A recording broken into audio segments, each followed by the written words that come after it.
Hey everyone, that was Trevor Hall with the song The Green Mountain State. So as we do, let's take a deeper look at the lyrics here and see what Trevor was trying to say, or at least what I see. So Green Mountain State, the song. Green, what does green symbolize? Green is the heart chakra, so it's the center. It's the middle. It's the middle path, the middle way. And as the song sings about the way, so it really does bring attention to this green mountain state, this center point between the green mountain, Mount Meru at the center of all things, and the green being the center, the Christed path being in the middle, to unify the lower red and the upper blue, being green right in the center. So Christ is green, this green earth, middle earth. So I call on the green mountain state. I call on that Christed state. I call on Christ. I call on all the silence you make, the stillness and silence, that point in between. Do you live inside, outside me, all around, permeating inside us, but of course playing out outside of us? As you speak through 10,000 leaves. So when we activate that's why they call it the 144,000, to magnify 1,000-fold. The 10,000 could be representing this internal process when we complete this, or when we're activated in that sense, when our dials are tuned just right and our chakras are flowing and everything is moving as it's intended to be. 10,000 leaves, the 10,000 petal lotus flower, signifying the completed, the fully activated man or woman. So then, if that wasn't clear enough, he just repeats, there's a way, there's a way, there's a way, there's a way. And it's, at least it's here, it's represented as 5 and 5, 10. 10 is a completion.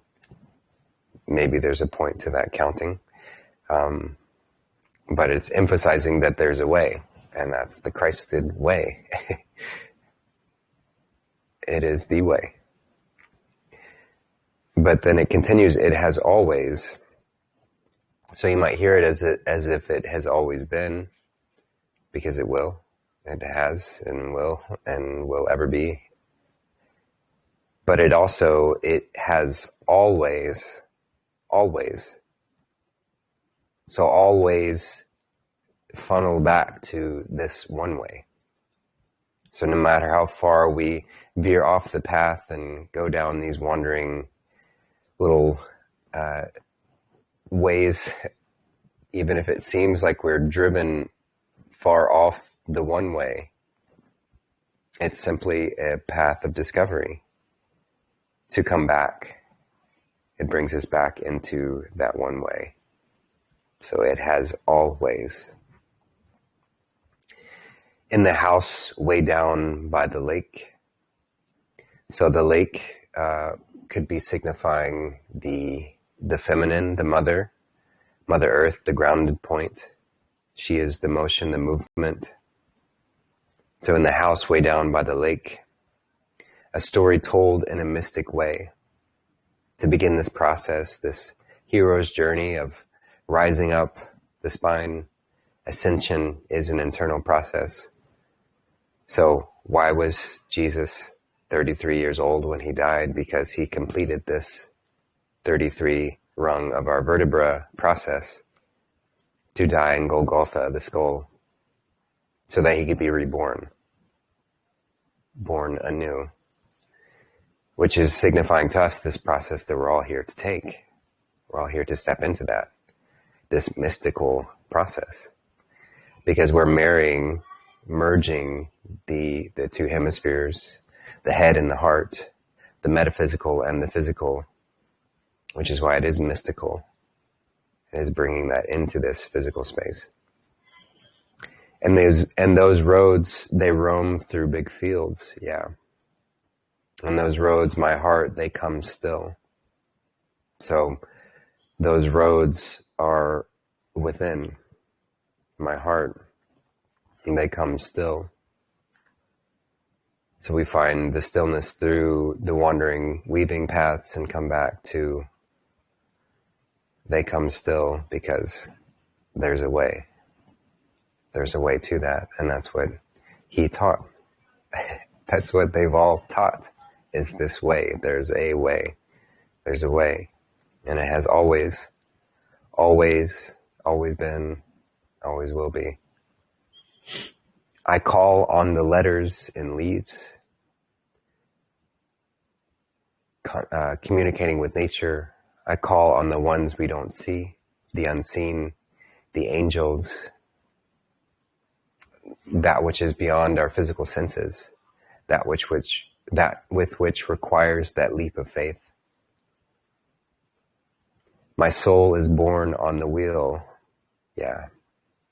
No end, nowhere to begin. So this process that we're in is a never-ending, ever unfolding, always expanding, amazing, spectacular experience that we get to continuously have. And it's not a trap.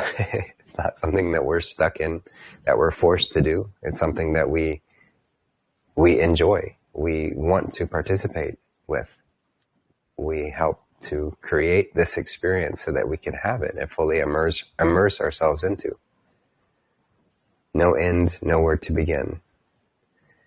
So then it repeats, there's a way. It has always. So yeah, that's Trevor Hall with Green Mountain State. Great artist, great songs, lots of really great ones, but that one certainly stood out to me.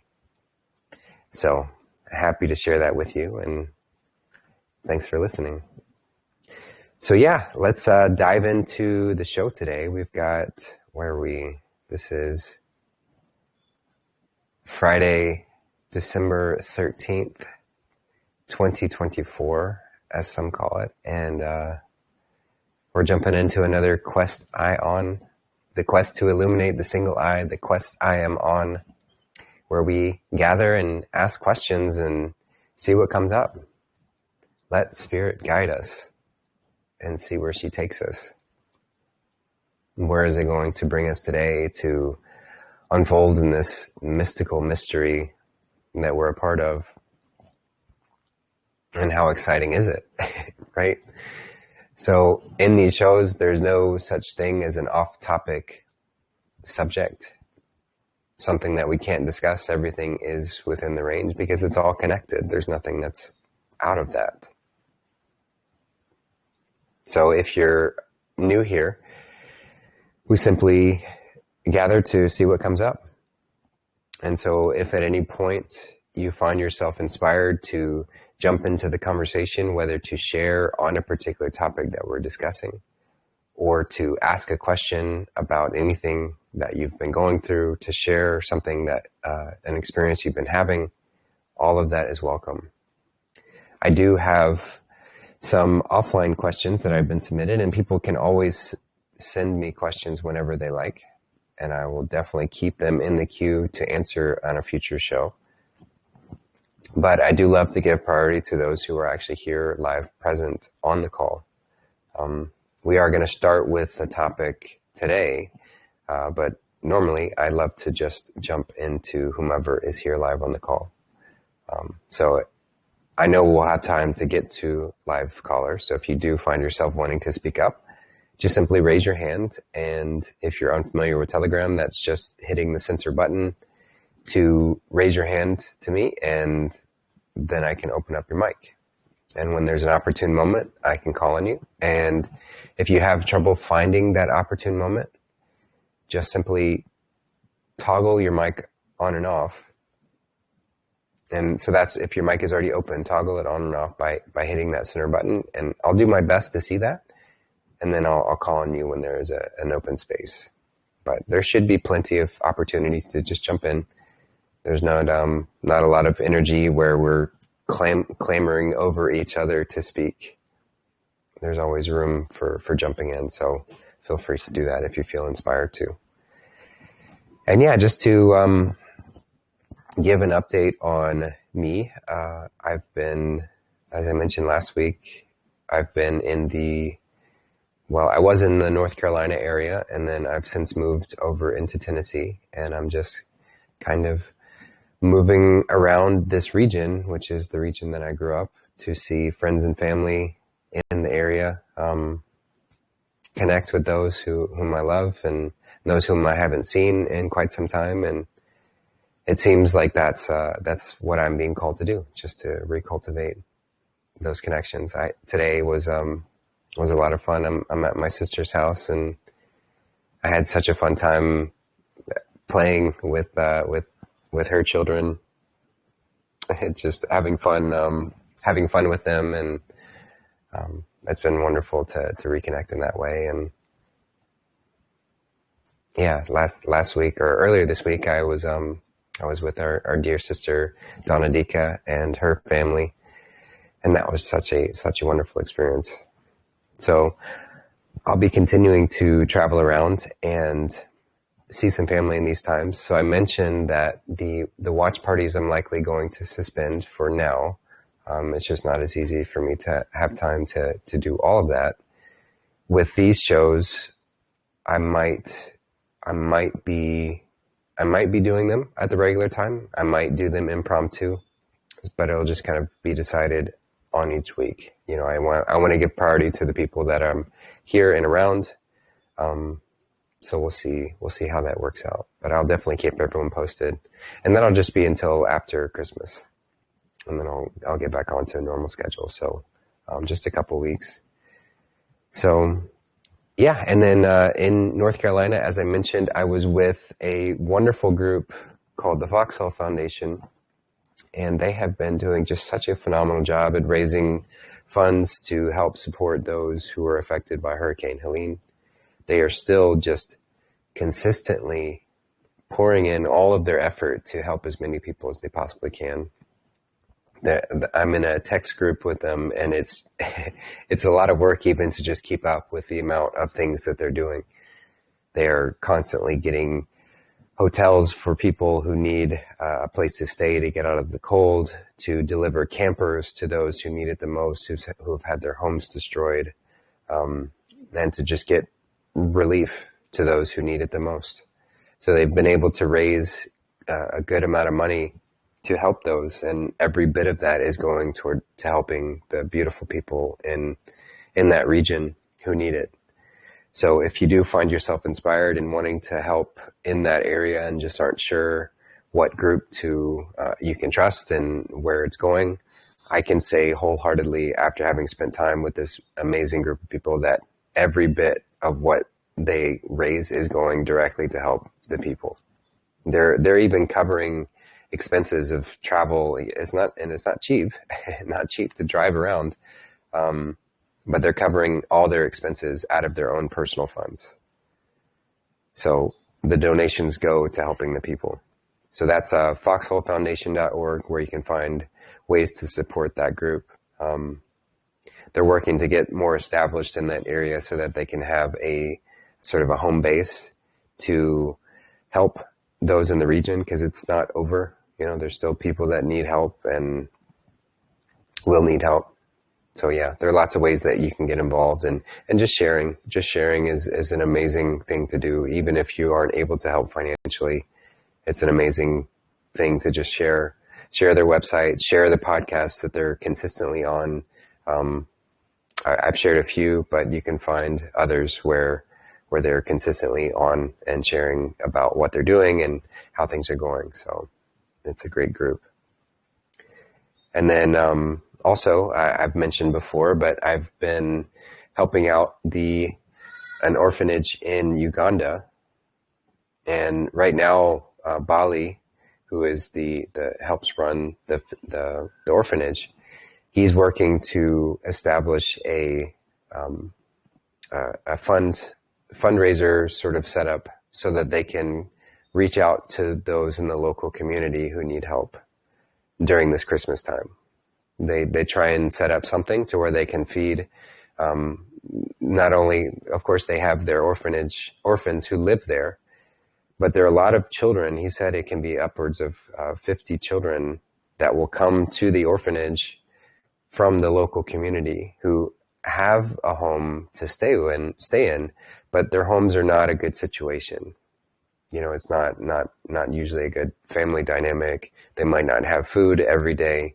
So they'll come to the orphanage to get food and to have a safe space to be, and obviously to play with the other children.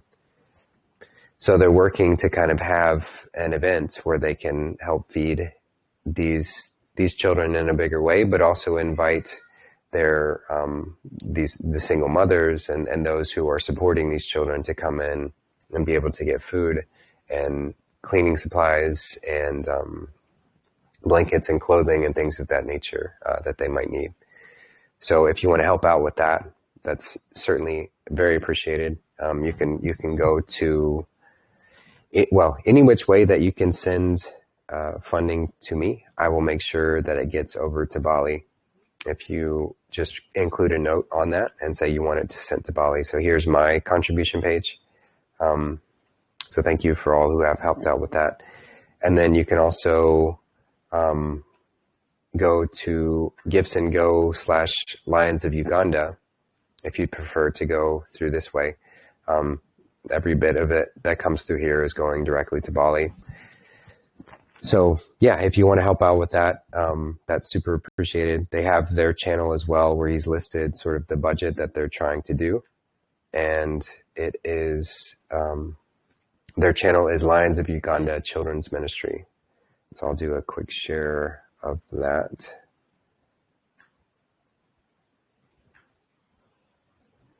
So just so you can see their channel, he's listed the budget of what they're wanting to do to help. He listed in Uganda, Uganda shillings. So you can convert that to US dollars, but any little bit helps. Any little bit helps is greatly appreciated. So you can find that channel where he posts things at Lions of Uganda Children's Ministry or at Lions of Uganda. So yeah, that's that. And appreciate y'all for listening to all that. And yeah, so lots of people need help during these times, and we just want to help as best as we can. And of course, I know it's tough for so many to dig in deep and to find ways to support, and I get it. But I would certainly not be doing my part if I didn't mention the areas where I've been called to help guide with, to support in whatever way. So I'm just doing my part here. So thank you for listening. And yeah, I think we should just jump right into the show today. So today I mentioned we're going to start with a particular topic that if you didn't get a chance to listen to last week's show, Darth did this amazing, I still want to pull out this clip and create a smaller clip of it. And I guess I'll just throw that challenge out there. If anyone feels inspired to creating a clip of the opportunity where Darth was creating this definition around, sorry, just had my nephew jump in here. But what is truth was the question. And he gave a phenomenal response to it and really broke it down in a powerful way. So if anyone wants to create a clip of that, that would be very helpful. I'm going to work on that whenever I get a chance to. It's just finding the time to do that is a challenge during this time, but I certainly have that on my agenda at some point. But that kind of led to a follow-up question from Freebird, who had asked that question initially, and we wanted to jump into it a bit more deeply. So, and of course, as often happens, whenever a question comes up, I'll have somebody else ask a very similar, if not the exact same question, which to me is just that's the divine leading, right? So it's just giving more credence of like, this is a topic that we need to discuss. So I'm going to read off some questions surrounding that, and then I'm just going to pass it right over to Darth for a response on this. So I'll read the one from Dorina first, and I'm just going to paraphrase it for the most part.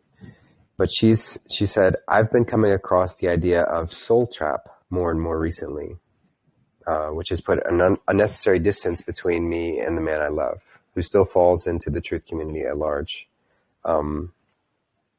And thus he's exploring this whole idea put through Howdy Mikoshi. And yeah, so it's essentially talking about how this is a trap. This experience is a trap. We're being trapped, and every layer of it is a deeper trap, and it's created by an unloving God. And if we escape from this one, it's just going deeper into it. Very dismal kind of perspective. So, and then she said she's seen Eric Dubay has kind of spoken a little bit about this, maybe from a slightly different perspective.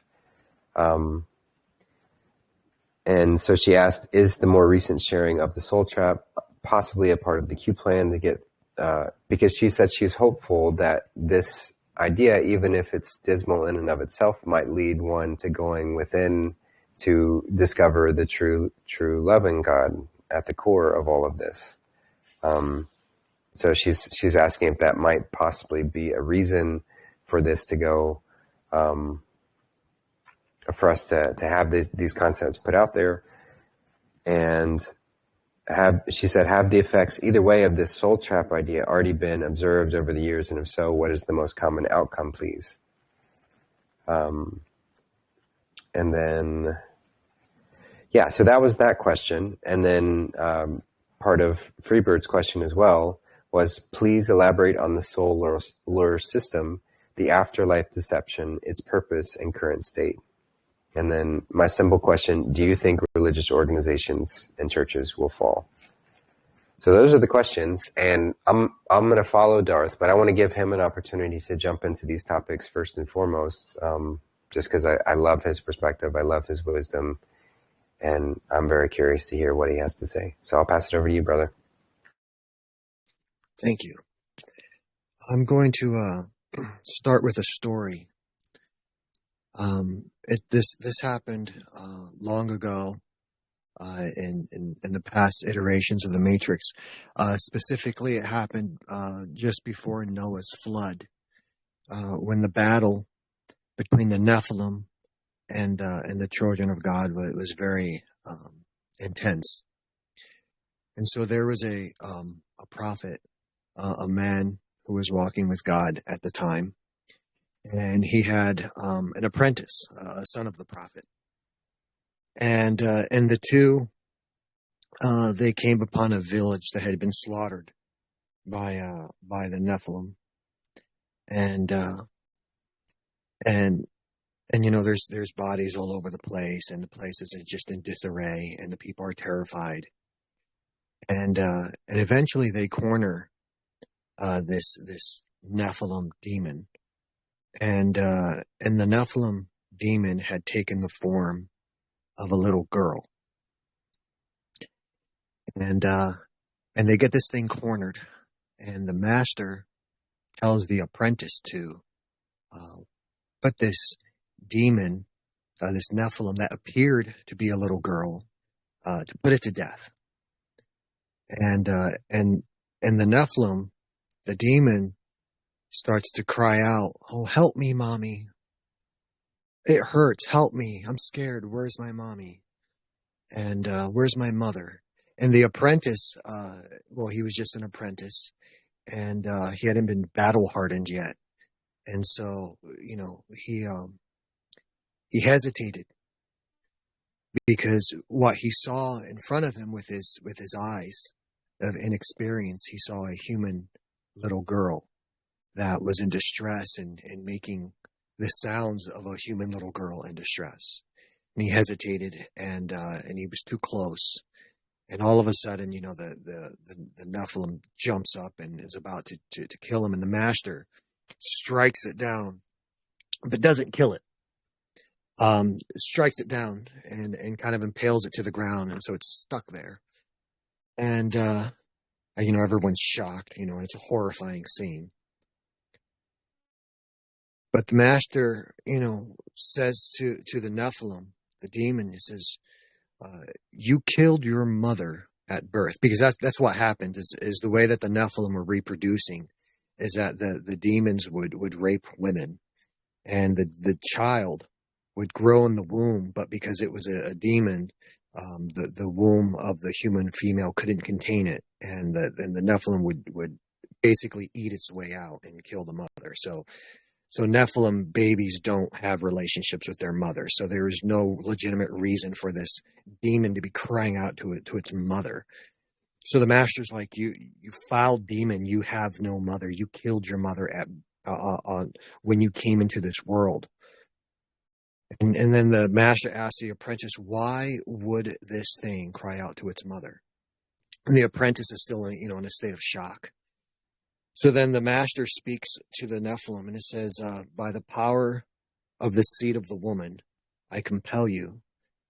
By the way, so before Christ came, so in the Garden of Eden, there was a prophecy made that the seed of the woman would crush the seed of the serpent, and that the seed of the serpent would strike the seed of the woman on the heel, and the seed of the woman would strike the serpent in the head. So that was the initial prophecy of the Christ. So, but Christ had not yet arrived. So nowadays we would say, by the power of the Christ within, I compel you, right? But back then they would say, by the power of the seed of the woman, I compel you. It's looking forward to the power of Christ. And so the master says to the demon, I compel you by the power of the seed of the woman. Why did you say such things? Why would you say that? Because he's teaching his apprentice how to do battle with these demons. And so the little demon says, I don't know. I don't know what these sounds mean. I don't know what these words mean. So the master says, well, then why did you say them? And the demon, the little Nephilim that looked like a little girl, says that when I say these sounds, people let me get close enough to feed on them. And should I be cornered, when I say these sounds, they let me live long enough to get them or to run away. But I never knew what these sounds meant to me. They were just a powerful magic to help me survive. And so the apprentice learned a valuable lesson, that dark entities don't always appreciate the things that they say, but they only say it because it manipulates us. We're the children of the light. We're the children of Christ. And words have meanings to us. And things, they affect us, and our feelings are real. But for them, they don't feel anything, and they don't know any. That doesn't mean their father is not our father. Their mother is not our mother. And so they just say these things to evoke a response in us, so that they can feed on us or intimidate us or frighten us. And so we should remember that words have power, and we should remember who we are and where we come from and what our connection to the divine is. So anyway, so then the lesson had been learned. So then the master says to the apprentice, to finish the job, basically, strike this demon down and end it before it hurts anyone else. And so the apprentice, goes to finish, to slay the Nephilim that appeared to be a little girl. And once again, this thing cries out, "Mommy, mommy, mother, where are you? I'm looking for my mother." But the apprentice had learned the lesson, and this time he put it to death. Okay, so the moral of the story is that we're coming out of an error. We're coming out of a version of the Matrix in which these demons, these parasites that ran this version, the old version of the Matrix, that as we're watching, it's falling apart all around us. They would teach us stories, and they would use these words to manipulate us and to weaken us and to shake our faith.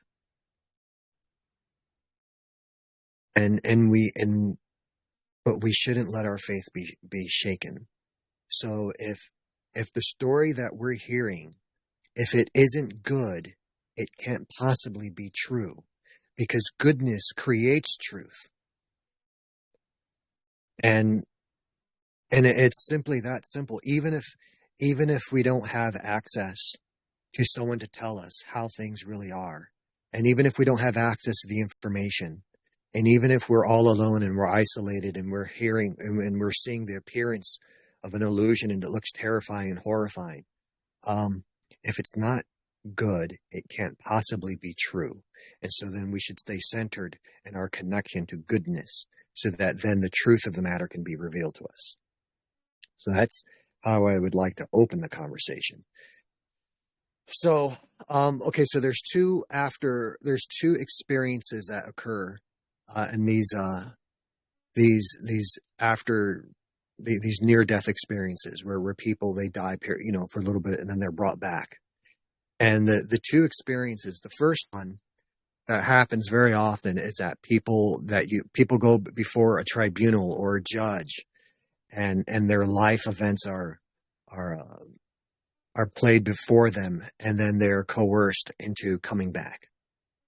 And the second experience that people have, and this has happened often enough, is that people see an all-consuming mouth that is devouring and feeding off of our reality and destroying and consuming everything. And then they freak out and they're horrified and they come back to this reality, but it stays with them, that this entire construct is being fed on.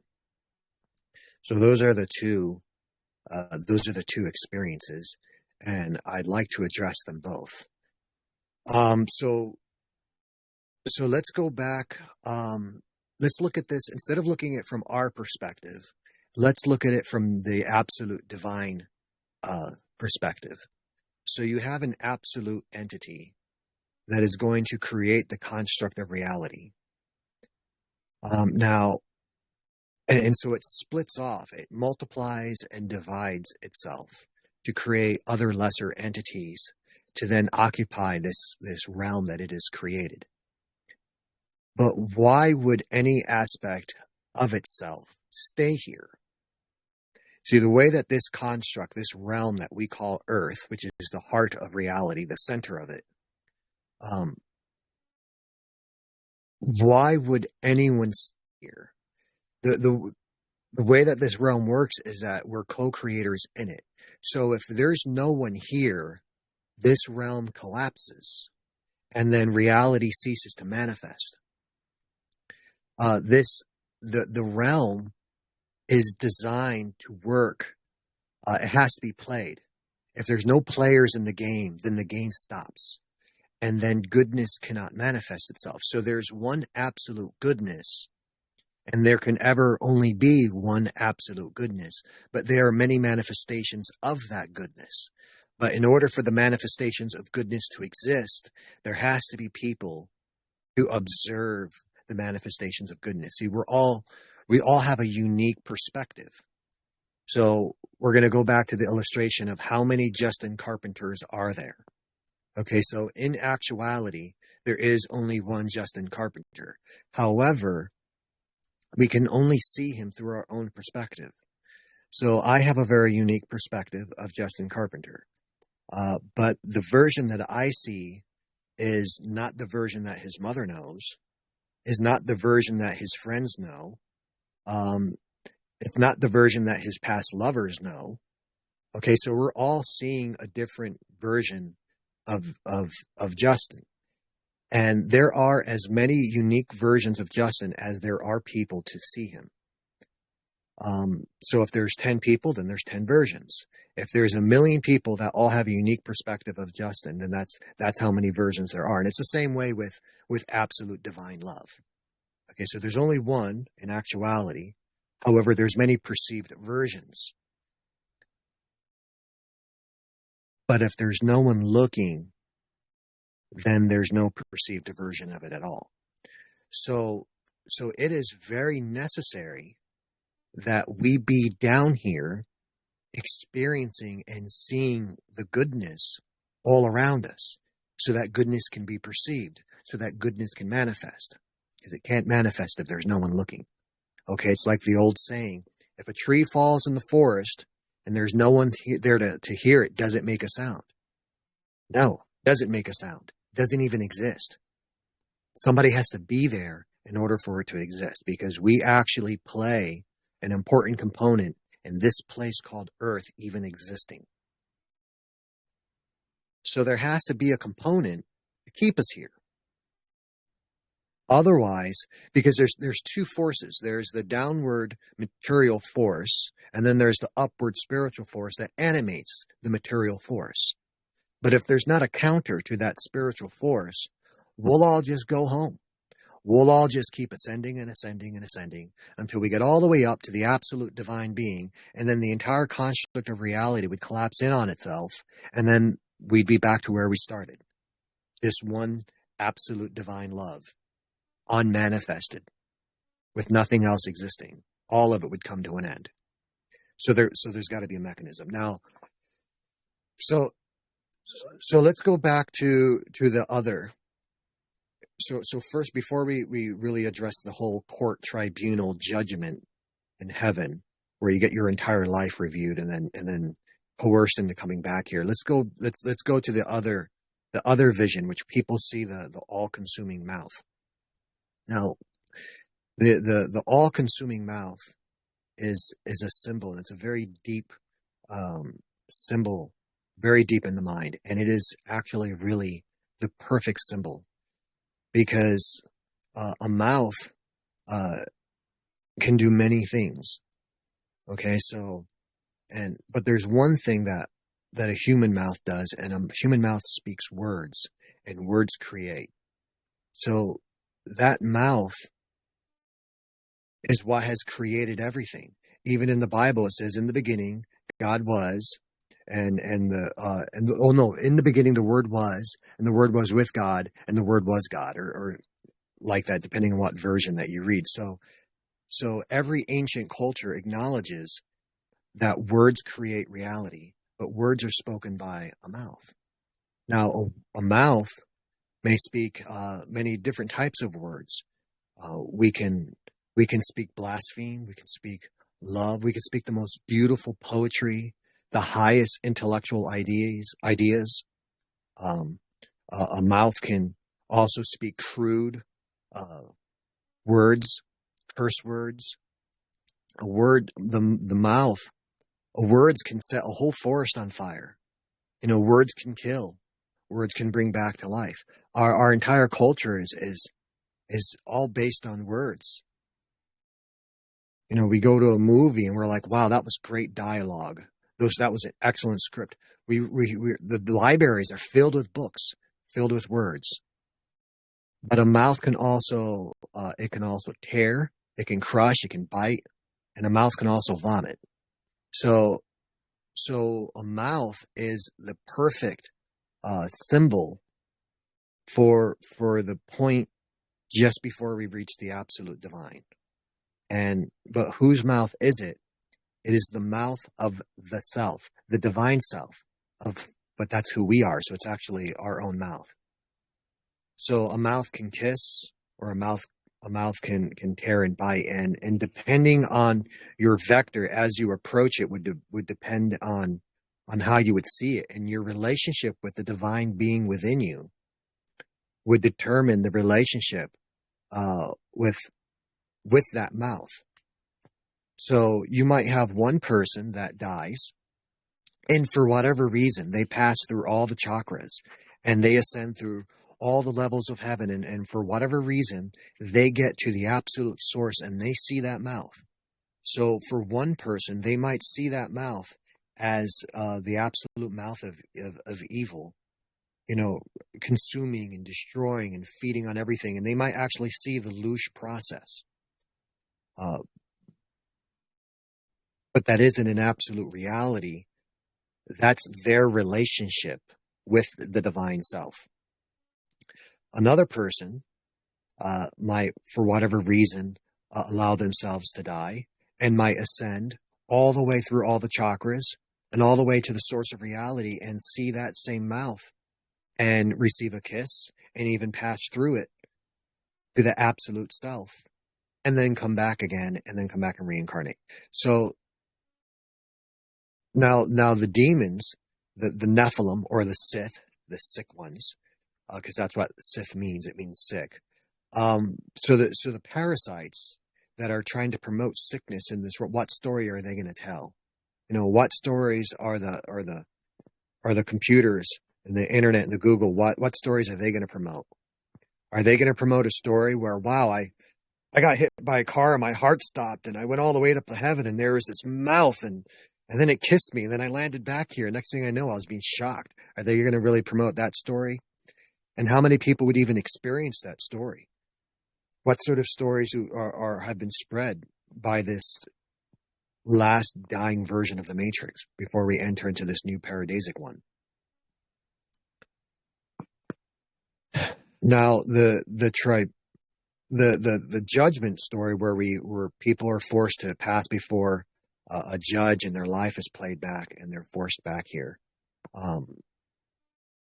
Almost everyone that has lived in this reality has had to face police officers and principals and teachers and religious leaders and judges and court systems. Everyone has had to face that. And so that's buried deep into the consciousness. So those ideas persist even after death. So it's very natural that people would see that sort of thing and then being tricked into consenting to coming back here. And it's really the same process.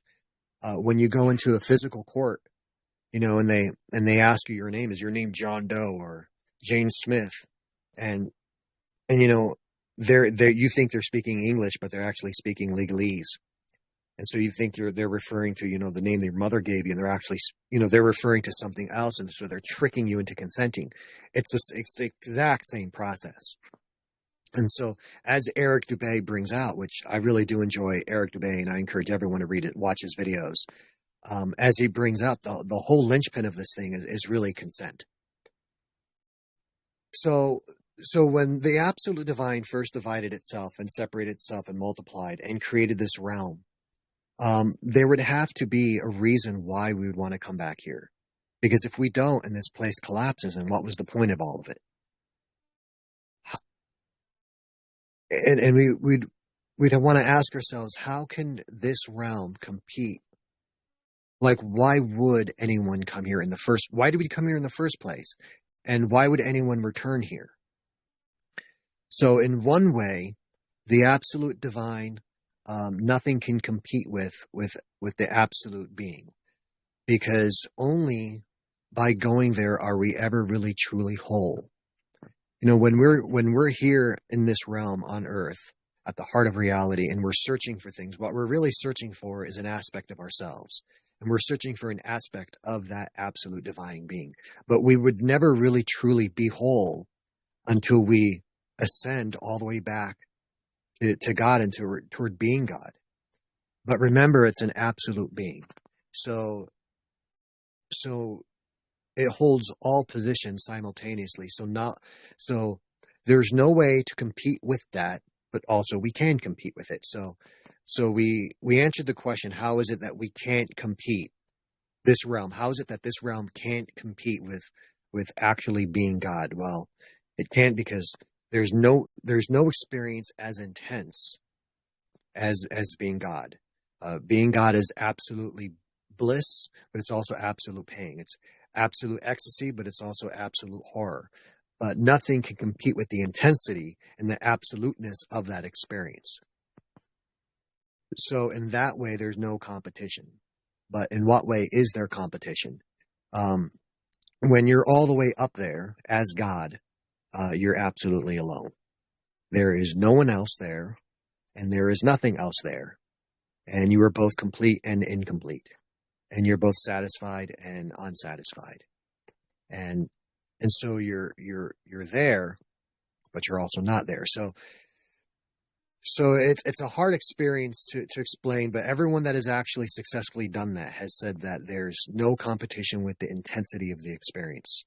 And even when you come back here, you can't quite express it or contain it or remember it in its entirety.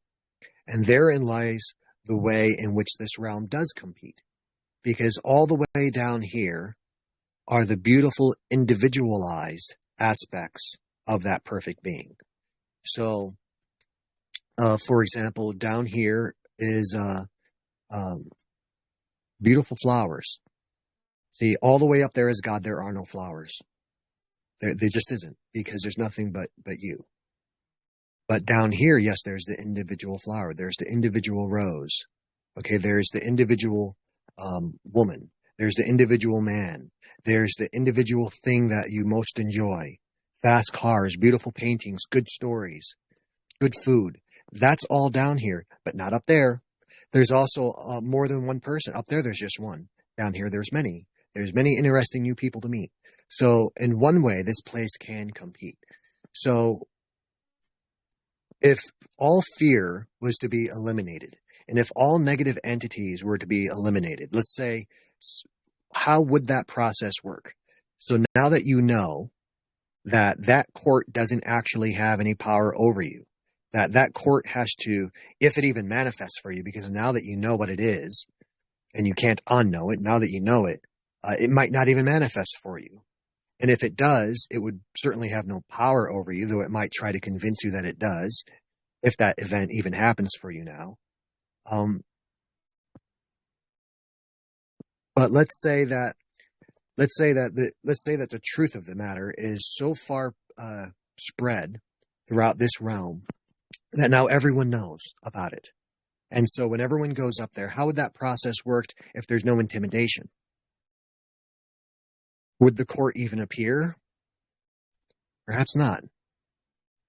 But we would still have a choice. Like how many of us would make the choice to come back here? Because the earth is where heaven manifests, but earth is also where hell manifests. And it's our choice whether we're going to let the angelic or the demonic manifest within us. It's our choice who's going to animate us, because if we're not animated by any of these higher spiritual ideals, then we're simply dead. And so we have to choose. We have a choice. So how many of us would choose to come back here? I chose to be here. I like it here. This is where my home is. This is where my children is. This is where my wife is. This is where all my friends are. This is where all the individualized aspects of absolute perfection exist. This is where all the interesting challenges are. So, and there's no other place to exist. And ultimately, at some point, all of us that are here now chose to be here, or consented to be here, or were tricked into being here. But no one has to be here, but there's no other place to go. And if you did leave and you do ascend all the way back up to that mouth, it can't actually kill you, because it is you, and you are the being that's behind it. And there isn't anything to fear.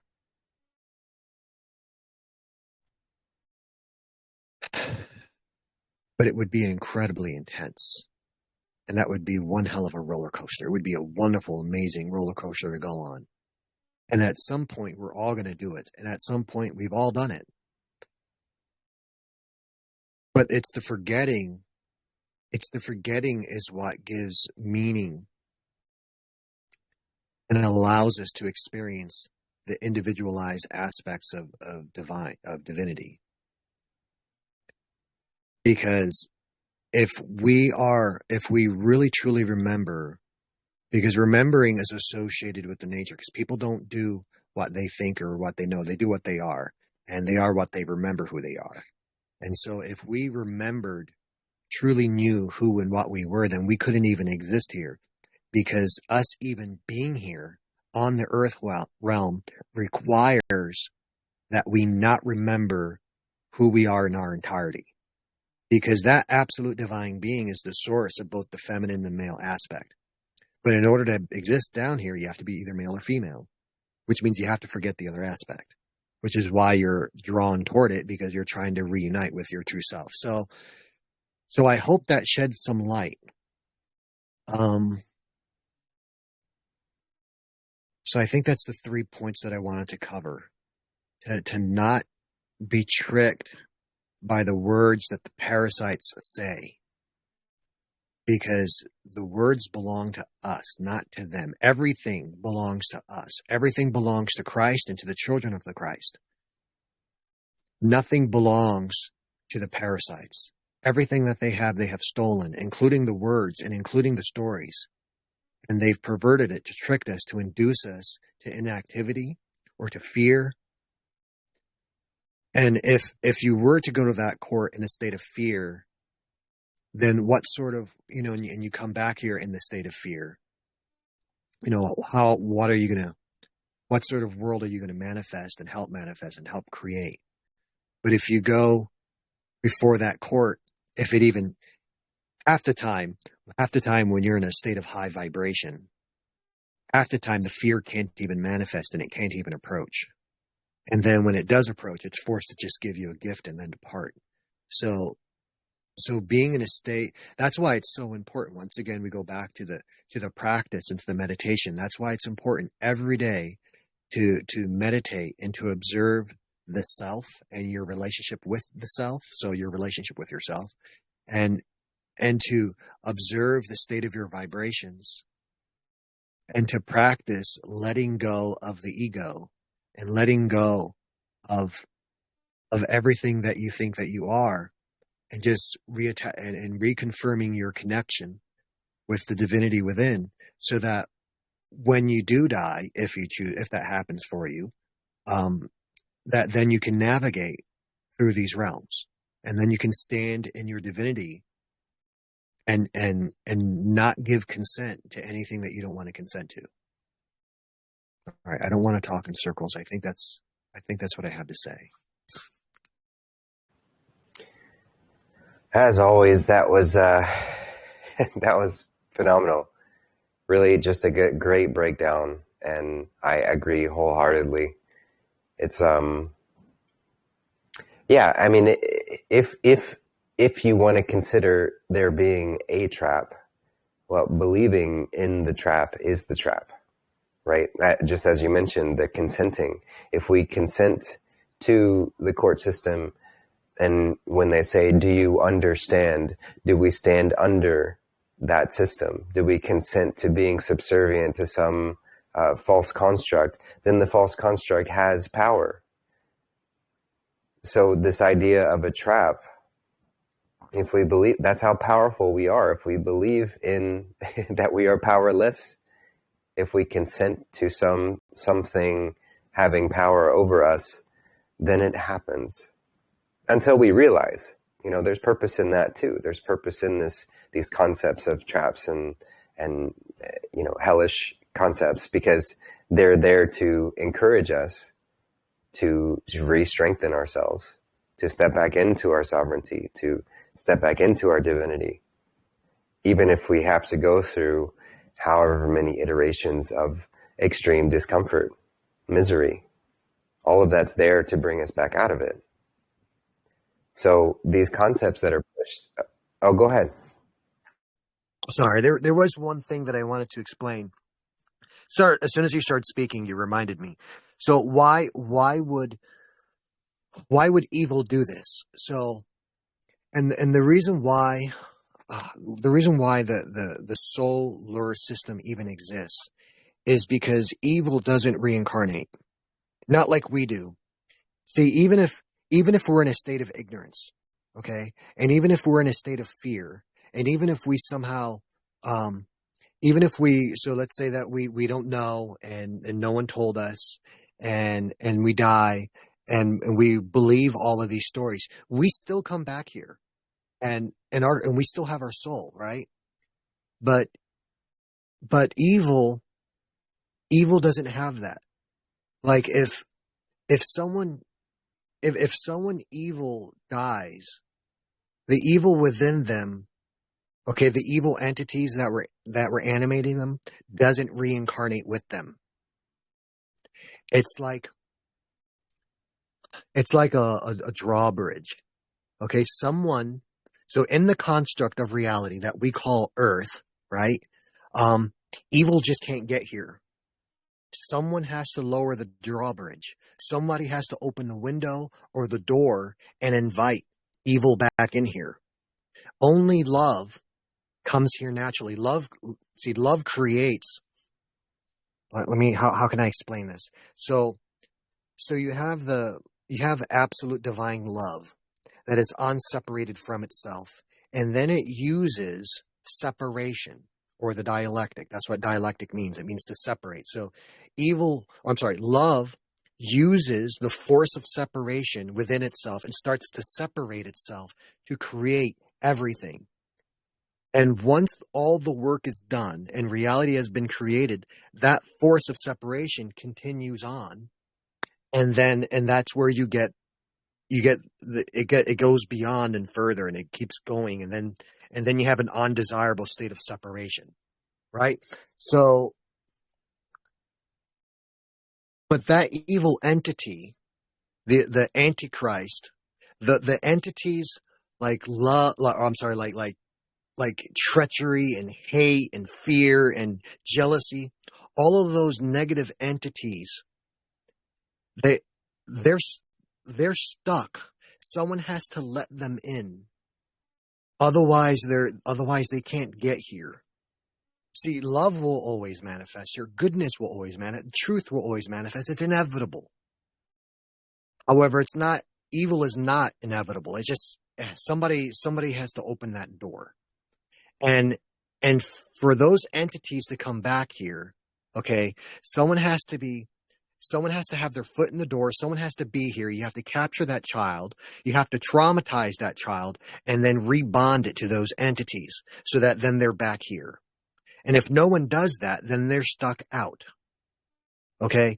And so it has to create this illusion of the court, has to trick us into opening the door.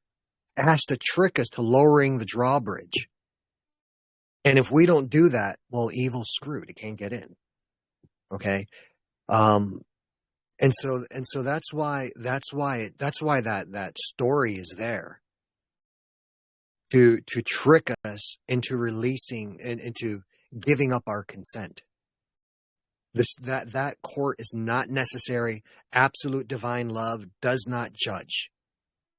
Because however we judge others is what happens to us. And furthermore, absolute divine love, when it looks at us, it sees itself. And it sees us as good. It recognizes us as its children. However, when evil sees us, it does not recognize us as its children. And so that's how come it could judge us adversely. But then the judgment in which it judges us is the judgment that befalls it. And so in order for hell to manifest, it has to get its foot in the door. It can only manifest here through us. And so it has to get us to be afraid. But if we're not afraid, then it has no leverage on this realm or on us. All right, I'm not going to interrupt. No, please interrupt anytime you feel inspired. It's always very helpful. And yeah, agreed with that completely. That's why Satan is the deceiver, because we have to be tricked in order to let him in. You know, the whole lore around vampires can only enter your house when you invite them in. It's the same.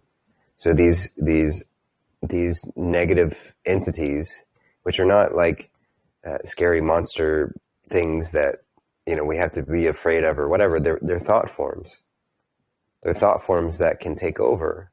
So those thought forms of envy, when you're experiencing that jealousy or that layer of, and then those thoughts begin to form within you, is if you continue entertaining them, you are inviting them into your space. And then those thoughts begin to dictate your actions. So you are possessed by this demon, this entity of envy, and it will consume you. But at every step, you have complete authority, complete power to say, "Get behind me, Satan. Do not step into this space again. I am no longer letting you consume my headspace and consume and drive my actions. It's not going to happen. Now, it's challenging. It can be very challenging because they get sticky, and the more that we invite them in, the more they sort of burrow and grow deeper. The parasites on a physical level are very difficult to remove once they've established themselves. Their eggs are difficult to eliminate. So it's the same with the thought forms as well. The longer that we entertain these demonic forms, these thought forms, the trickier they are to remove. But we have the power every single time.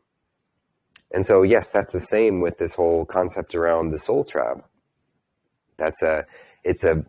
What is a hellish state? When you're so bound in the victim mindset and you're consistently giving power to something outside of you. You have negated every layer of your internal power, and you're pretending like everything outside of you has power over you. And I say pretending, but you believe it. It's real to you. So that becomes hell. So what better, and the only way that evil can maintain power over these divine aspects of the Creator is if we believe it. How do you convince God that they're not God? You have to lie to them, and you trick them into giving their power away. Something that evil cannot take. It cannot forcibly take it from you. But if we willingly give it, then we lose it for the time that it takes us to rediscover that and remember. And as I mentioned, it's all a part of the process. There is a layer to this experience that has created this with great purpose. Why did we come here? Why do we have this experience? We love the challenge of this experience. It's a game. And I don't say it's a game to be flippant with it or to be careless with it or to be nihilistic or any of that. But it is a game to play, to have fun with, and to enjoy the challenge of the experience itself. We don't like playing games that aren't challenging.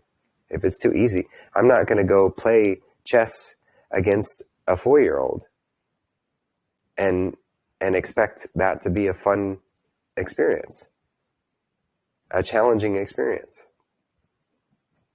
That's not playing a game. If I'm just dominating, having that continuous winning, there's no fun in that. So how do we play a game? How do we have a challenge where we're always being challenged? We're always being refined. We're always getting that experience. Not that we can ever fully lose, but we can have the experience of losing so that it inspires us to win. So it inspires us to refine our skills. And that's all that is for, ultimately. But it is extremely challenging, so we do fall into the challenge quite deeply. The forgetfulness, where we forget who we truly are. And that's where these concepts can be part of that challenge. This idea of a soul trap, where we're stuck and we're bound to some externalized overly powerful force, and insert whatever form that force can take, whatever way we want to visualize it, whether it's in the form of scary reptilian monster alien things that are so powerful and we can't do anything about, and they've hijacked the moon and turned it into this space station that's constantly bombarding us with these trapped things, and when we die, we're trapped in that way, and we're stuck there, and don't follow the light because it's going to get you, and all these ideas. If we want to believe that, then they become very true until we let go of them. But inherently, they are not. It's simply just the perspective that one can take if one so chooses to do that. For however long one wants to, for however many iterations one wants to believe that. And those who want to create a subjugation system not only believe these things to some degree themselves, but also also understand the necessity to keep pushing these lies in order to create a subservient being. How do you create the perfect slave? How do you convince God to be a slave? Well, you push lies. you convince them that they're not. You use smoke and mirrors, the great and powerful Oz, hiding behind the curtain, but with all the flames and scary voice and all these different things to make it seem like this ominous, all-powerful character. And as long as we don't look behind the workings and we just blindly believe it, then it becomes that.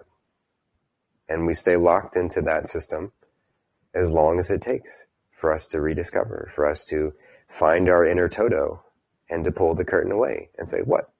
What have we been doing? Who have we been believing? And it's nobody separate from us. It's all you. It's just a layer of you that decided to play the game in a form of how do I deter everyone from remembering who they truly are so we can maintain this slavery system as long as possible. But it is always finite. There is always a limit to that. It does not last. The only thing that is consistent and inherent is that goodness, the love, and that permeates. But those who participate in the evil can do their best to cloud and obfuscate and pretend like that goodness and the love don't exist. But they will always fail. And God always wins. Goodness always wins. So we just enjoy the full spectrum of this experience. And ultimately, what does it do? It gives the most exciting story that you can possibly imagine. Always changing, new iterations of it. Oh, go ahead, brother. I so agree with everything you've just said about the story.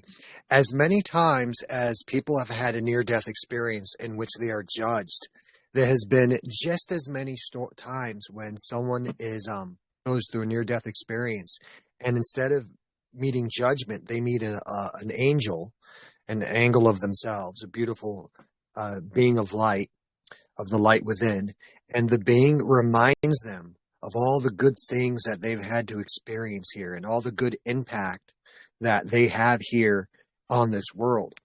And there is one of my favorite movies.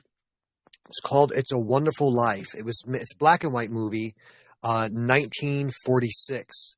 It's a 2-hour film that came out. And it really beautifully describes that process, and in which there's a soldier, I think George Bailey. He has a bunch of problems. He decides he's going to commit suicide on Christmas, and he's going to jump from a bridge, and he meets his guardian angel, so the aspect of the self that's guarding over him, and it shows him what this world would be like without him, and reminds him of all the good things and good impact that he had. And in the end, of course, he decides to come back and live a wonderful life. So that story has happened just as many times as people going through a near-death experience and then being forced by some fraudulent court. But of course, the internet's going to spread one and not the other, though that's soon to change. So I just wanted to refer everyone to that movie. It's a Wonderful Life, 1946. Really good movie. Yeah, I'd agree. It's a phenomenal movie. It has such a wonderful message and perfect time of year to be playing something like that. Great movie for sure. And I'll say another movie that I just saw recently that I would highly recommend everyone go out and see is called The Shack. It's based on a book that was written, and it really does a great job at breaking down the sort of religious indoctrination around these ideas and restores back the simplicity of who God is, what is this experience we're having. And in it, there's this quandary put forward about judgment and how we're always asking God or ourselves, we're always bringing judgment on everyone and everything. And It's like it really breaks down just this in and of itself, and showing the implications of why these layers of self would be brought to a decision to make in this form. And at the end of the day, there's no room for judgment at all. Of course, we can acknowledge actions that we would prefer to shift and take differently. There's nothing wrong with that. If we judge actions, and we can move through that. But judging people and layers of consciousness in that way, we can really suspend that. So anyway, just want to also recommend that movie as well. Really great one. So yeah, that going back to this concept of the soul trap, I feel like that does a pretty good job at sharing the perspective about it. And unfortunately, when people get locked into these modes, they're convinced that this is how it is, and there's not much else that can be said.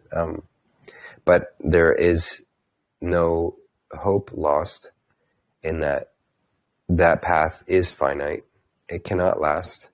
The goodness always comes back. And so those who have lost their way and have stumbled into these concepts and want to hold on to them, it's fine, as long as they want to. And there's purpose in that as well. So yeah, I think that kind of concludes my thoughts on that. So I'll just I'll leave that one there and pass it off and see if anyone else wants to jump in and either speak on this topic or ask another question and take us any which direction.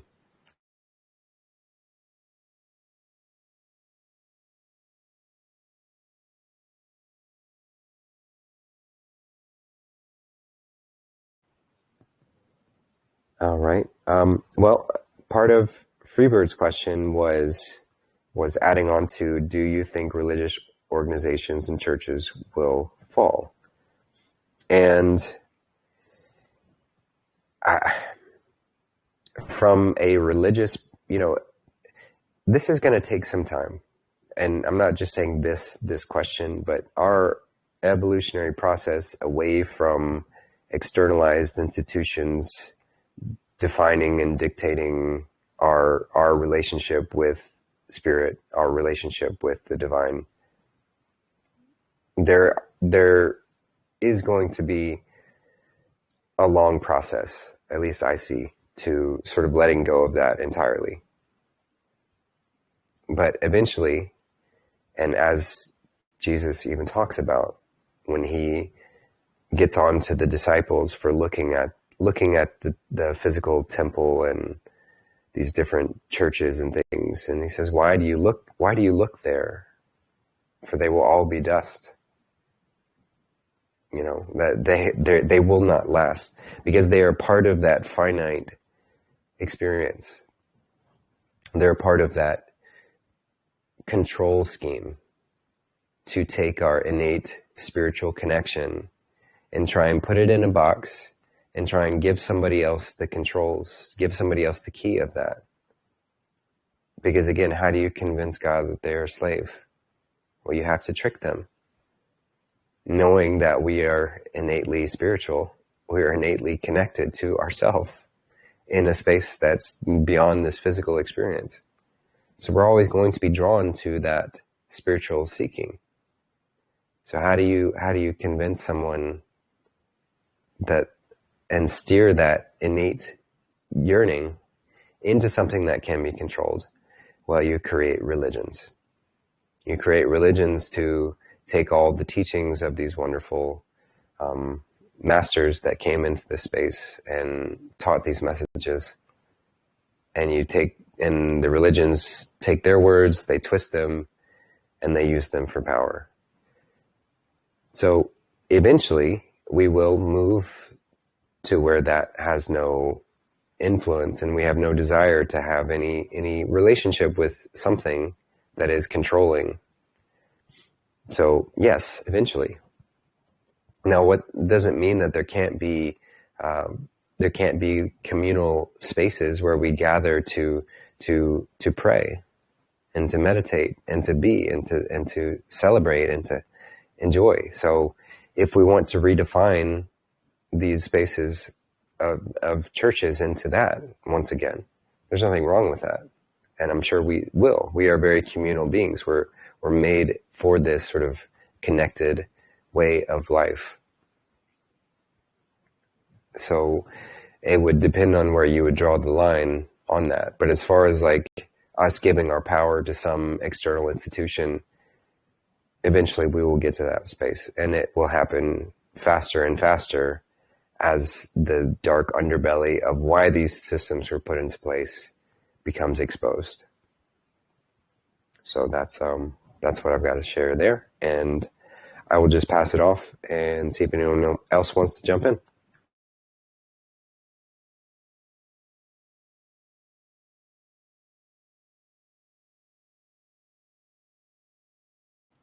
There are always going to be there are always going to be systems of spirituality, and certain aspects of certain systems will always be preferred or more useful than others at certain times. But as far as religion, um, so what does it even mean? Like, what's the difference between a system of spirituality and a religion? Well, one system, you know, just because one prefers or believes one system doesn't mean that the others are wrong or are other times, more practical. But that's not what religion is. Religion is when only my system is right and all other systems are wrong. And then you use that belief to build a non-familial authority structure that can then conceal the activities and presence of evil. So, so in reality, there isn't such a thing as religion. It's a false category. It's a false definition used to conceal whether or not something is actually good or bad. So, when you just think in terms of this is good or this is bad, things are very clear. But then when you start throwing up weird, false, definitions like, legalism and religion and corporatism, all of a sudden now there's a space in which evil can move and conceal itself. And, you're like, oh, well, normally you would say, well, a 40-year-old man marrying and having intercourse with a 12-year-old girl, well, normally you'd say, okay, well, that's clearly evil. Okay. But all of a sudden you say, well, that's just their religion, or that's their culture. Then all of a sudden now there's a space in which people can debate, and it gives evil like a foot in the door. So religion is going to have to go. But the thing is the way that distribution of consciousness works is there's always going to be people that their consciousness is so low and their awareness is not quite what it is, where so there'll be these systems of spirituality, and there'll be these systems of thought, and all these systems have to use symbols because that's really all we got. Even words are really just symbols. And so there'll be the symbols of like the mouth, right? The mouth is a symbol of that creative aspect of reality that utters words and that destroys and creates and consumes, right? And so there'll be people that can see the mouth, and we understand that it's a symbol, it's an allegory. And so we don't actually worship the mouth, but we understand what it means, right? And then there's the people where their consciousness is so low that instead of understanding it's a symbol and understanding that it's meant to point toward a higher ideal, they'll worship the symbol. So yes, eventually, if we do our job right, religion will end, but we'll always have to stay vigilant to make sure that it doesn't come back.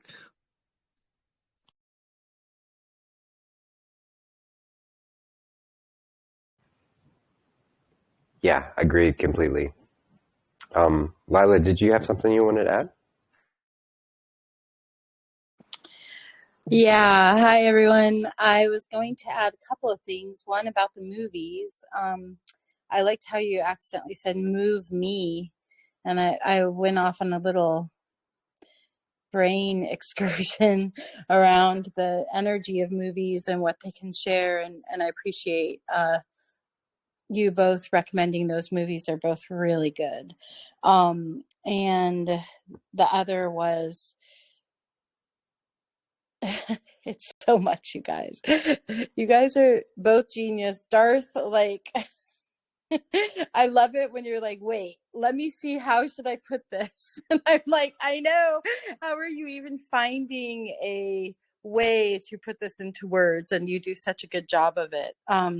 So yeah, I just wanted to, I think in that moment, I was just going to jump in and say that. And appreciate the questions, and also appreciate this, you know, in internal awareness around this, and the non-duality is such a gift. And I love, like, the work of Byron Katie. She works with that, and lots of other beings, obviously, just how to sink into that. And for me, I feel like the ability to sink into that, maybe some might call it Pollyanna type state of being, which is like, okay, well, I forgive you this, I forgive you this, I forgive you this. That non-duality of seeing that that person is just another expression of myself, etc., has been very prevalent in this lifetime for whatever reason. And then the struggle between being in that state, but then also having discernment and boundaries, they might call them. And actually, you know, if we're looking even at like parasitic behavior, that ability to recognize and sequester and say no more, whether it's a parasite within my body or possibly somebody who's attached themselves to my generous nature and would feel most comfortable parasiting, as it may be. And so that's something that, as you were speaking, my mind was going in that direction of finding that balance. It really seems to be, and not just for myself. I was just having a session the other day with a client, and we were speaking of that, like, very beautiful, maybe it's a feminine way, I don't know what it is, but it's just like that way of wanting to forgive all, which of course we do, but then also in the same breath being able to say, but that behavior is not acceptable, right? And I'm talking about very extreme things, satanic ritual abuse, rape, murder, pedophilia, these types of things, right? I'm not talking like, even cheating, like, I know that there's the sacrament of marriage, but those kinds of things are like very human and very basic. I feel like, just things that do happen to teach us lessons and be about karma and dharma, etc. But these really, really dark behaviors, how to, like Darth was saying, like how to leave that drawbridge up, right? And not let it pass through, but also say, this is absolutely unacceptable. And yes, it taught me so much. And also, I do have a right in my own sovereignty to, and not just a right, sort of an internal mandate ethically to say no more. May this behavior be perpetrated on myself or others. Thank you.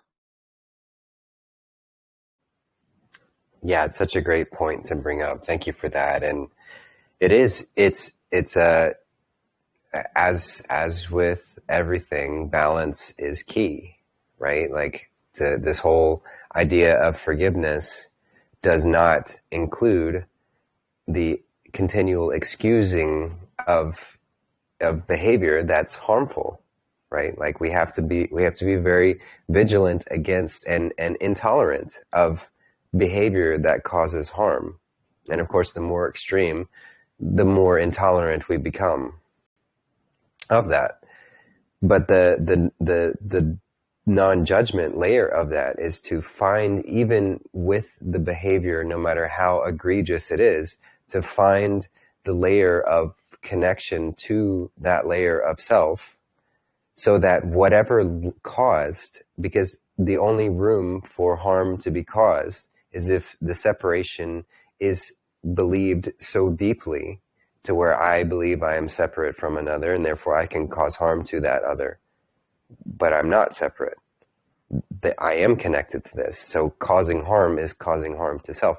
So what led to that sort of hellish spiral to get to that space where I felt like I'm separate, or someone else feels like they're so separate they're causing harm?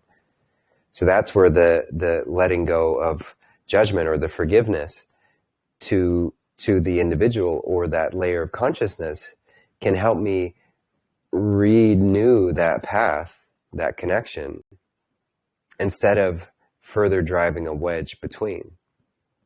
Now, when the action is the most extreme, and again, I want to make sure to emphasize that the intolerance towards the behavior that causes harm needs to be matching appropriately based on whatever action is made.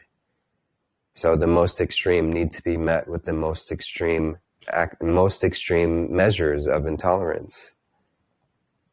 But it still doesn't take away energetically, spiritually, of how to find and renew that connection, whether it be with that individual who committed the infraction, committed the action that caused harm, or just to repair the system as a whole that caused and encouraged this sort of separated behavior, leading to this most extreme form of harm. But I can only do that if I can step out of the desire to judge so extremely on the individual itself. And I can't parse it, because in that moment I can't parse away the action away from the individual. The individual is you. You're not separate from that. The action might stimulate separation, but all of that is simply a catalyst so that we can find connection again. It's there for us. There's purpose to it. So that takes away the edge of this, and that's why forgiveness is of the heart, because it's the letting go, so that I can find that softness within and come back to that invitation and cultivating that connection. And don't just be wary of where that can lead to a sort of a lackluster approach of having that intolerance around the behavior. So it's right there in the middle, finding that balance point, extremely intolerant to the behavior that causes harm, but extremely forgiving for the individual who might have been led to that space, so that we can find a way to cultivate that connection. And of course, every situation is going to present differently. It cannot be defined by law, or by mandate, or by establishing any form of set in stone way. It is simply a fluid nature that we take, recognizing where the separation occurs. Where does it inflict harm? How can I repair that? How can I stop the harm from being caused with tenacity, intensity if need be, but repair the wound, repair the degree of separation, so that does not continue to happen, and not from a degree of punishment. Not from this idea that it has to be punished. This whole system that we've created and have been thrust into is all about punishing. That doesn't lead anywhere. So how can we repair that and bring us back into that connection again, so that these things are not as likely to happen, and take away the lessons of what this experience brought us to? Why are we going through this? What do we need to learn from it? So it's a great point, Lila. Thank you for bringing that up. And I will just, again, pass it off and see if anyone else wants to jump in.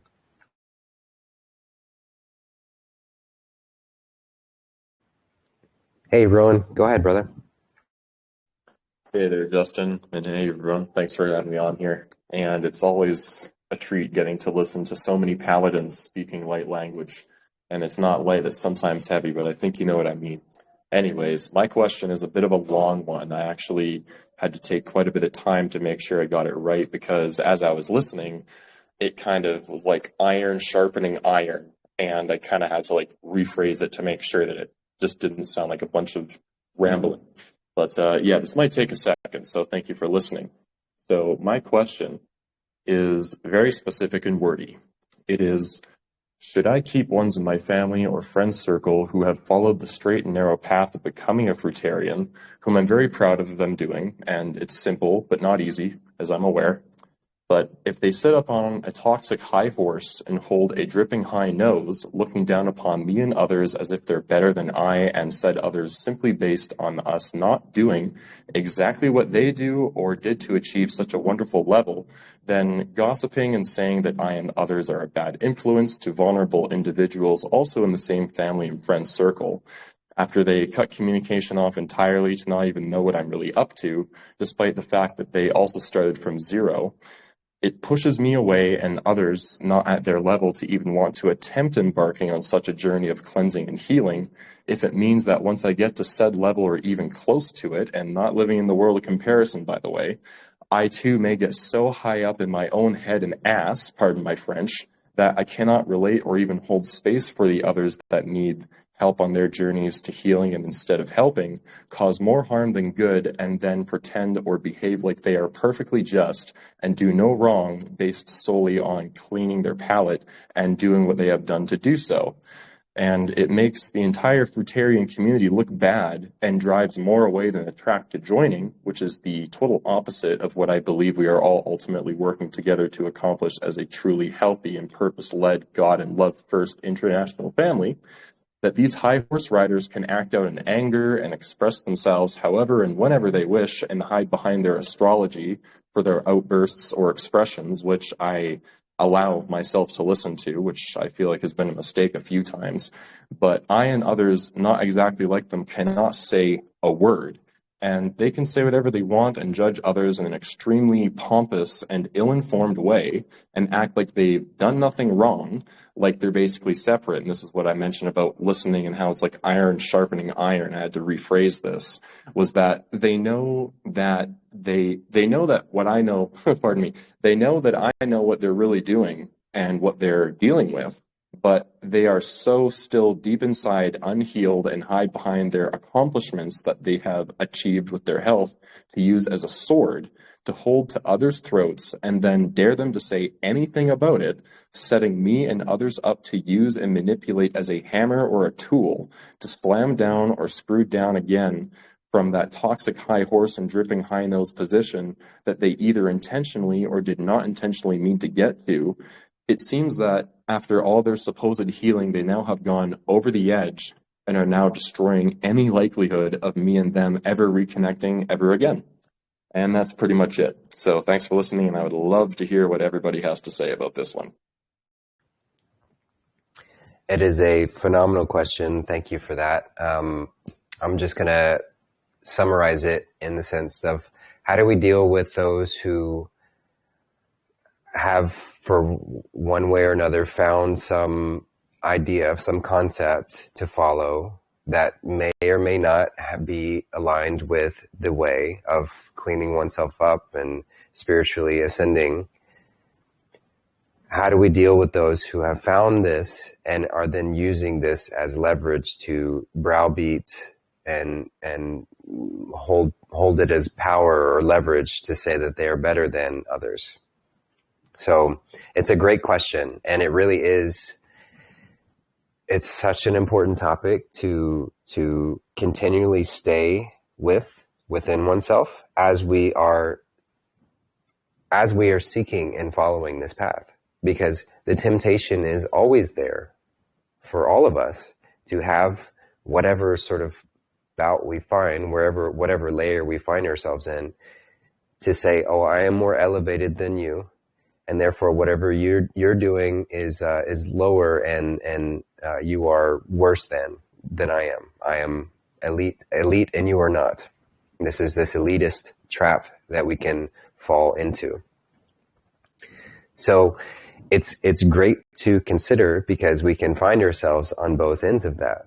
You know, you're examining a relationship where you find, you know, friends of old or whatever that are using that as leverage to say, oh, because you're not eating as pure as I am, well, therefore you are not good, or therefore you are worse than me, or and all of these kind of things. And I know in these circles, we can find ourselves in situations where I'm having that same conversation with someone else. Take the whole meat thing as an example.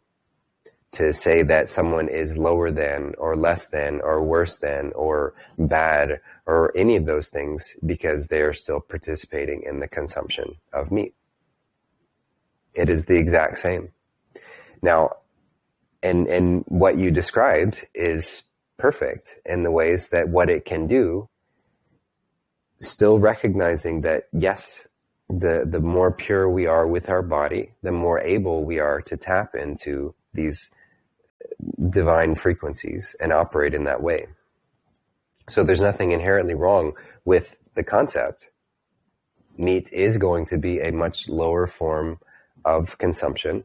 We are imbuing ourselves with that fear, torture-led space when we are consuming things like this. Very true. And if I use that as an example to browbeat somebody, to tell them they are wrong for doing so, not only is it increasing the separation between myself and this individual, it's actually often causing that individual to dig further into these practices, to deter them away from the path, the way. And so if we are truly following the Christed path, the way, our deepest desire within that is to want to help. We have found such levity and such gifts from following this, and we want to help spread that. But that's not a way to spread it. In fact, it's the opposite. If I browbeat somebody and call them a murderer, or if I try and judge them for those decisions, what does that do? Now I'm straining that relationship, and they will go further and deeper into that, and they'll have an idea that, oh, people who are vegans are just monsters, and they're just very judgmental and condescending.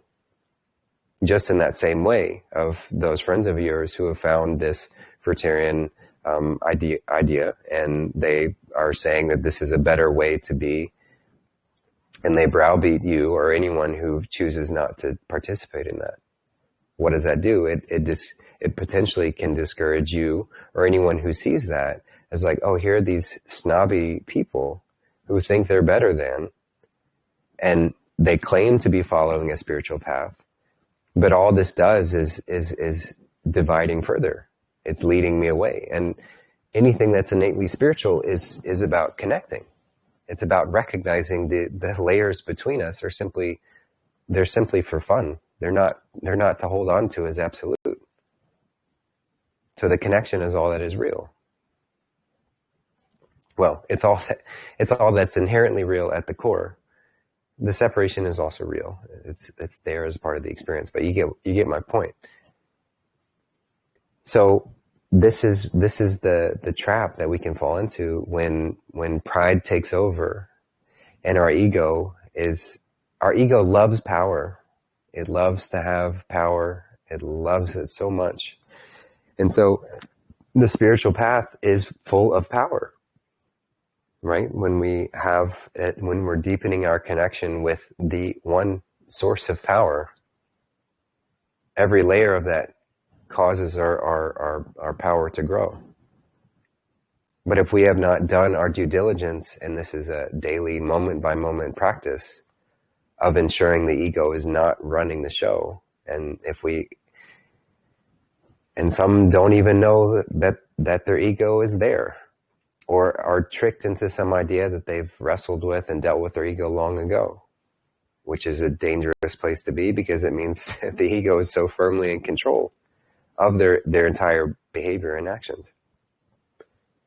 So this then leads to this egoic pursuit of power to say, oh, if I join this group, or if I eat in this way, or if I say these words or do these rituals or wear these clothes or whatever, then therefore I'm better than. I have power over. So this is the trap that we can fall into. And so what is the key to all of it? It's humility. To stay humble. To stay humble. Humility is required to stay connected to all. The humus layer of the earth, the grounded essence, the earth being that middle earth, the connection point. So to sing, humor, to be able to laugh at oneself and not take oneself so seriously. All of that is the humility required so that I don't fall into that prideful way of being.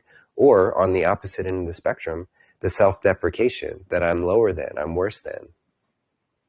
So I'm no better than, and I'm no worse than any layer of consciousness, no matter what they are doing, no matter how it's going. So again, kind of tying into the conversation about not being intolerant towards harm being caused, because I am connected to all, and I recognize that. But I also have to recognize the connection of every layer of consciousness experiencing itself in its own pace, in its own way. And I know it's very challenging, as I talked about with the meat thing, because there are layers of consciousness in the animals that are being harmed with this process. But it is counterproductive to go about that by browbeating someone to telling them that they are wrong and that they're going to hell or whatever these things. That is not going to help with the overall evolutionary collective process that we're going through, so that we can step away from the eating of meat entirely. We have to recognize that process has to be gone through in those ways. And just as we go through this process, and if somebody comes along and tells us that we're, a fucking idiot for doing whatever, how likely are you going to be to want to listen to that, to hear it? You're not. So to step back into the compassionate way and to share where it's invited, where we're welcome to, and where it's not, recognize that it's simply just part of the process. And it has to be that way. So this is, it's a great thing to consider as we continue to evolve, just knowing that that's the pitfall that we can step into every step of the way. To think that, because I've discovered this, I know more than, and therefore I'm better than. And anyone who doesn't get this, I have to browbeat them or call them this or that, or look down my nose at them, or any of these things. And anytime we do that, the ego is firmly in control. And we are playing into that sense of separation as if that is absolute. And we are falling. So it's important to stay in that humble space every step. And so what a great opportunity for you to get to experience the other side of that, so that you can take that on. And when you're engaging with those whom you feel are still participating in ways that maybe you don't agree with, or you've since learned past, you can still have compassion and say, okay, well, it's all perfect. Everyone's going through what they need to, and I don't need to browbeat you or tell you you're wrong about doing these things. Or if you want to know my perspective, I'll happily share it. But I don't need to feel the urge to control. I don't need to feel the urge to make somebody see something, or to use it as leverage that I'm better than. So I'll just leave that there. But it's a great question, and thank you for asking. Oh, go ahead, Darth, if you want to add to it. This question reminds me of what happened here in America. I want to say the late 40s, and then like the 50s and 60s. A bunch of teachers came over from the Far East, and these were partially ascended beings, and they had the cities, they had the powers, right? Levitation and all kinds of spiritual tricks they could do. But the issue that came up is that these were these were semi go. These were semi young males that had grown up in monasteries, and these were sexually sterile environments.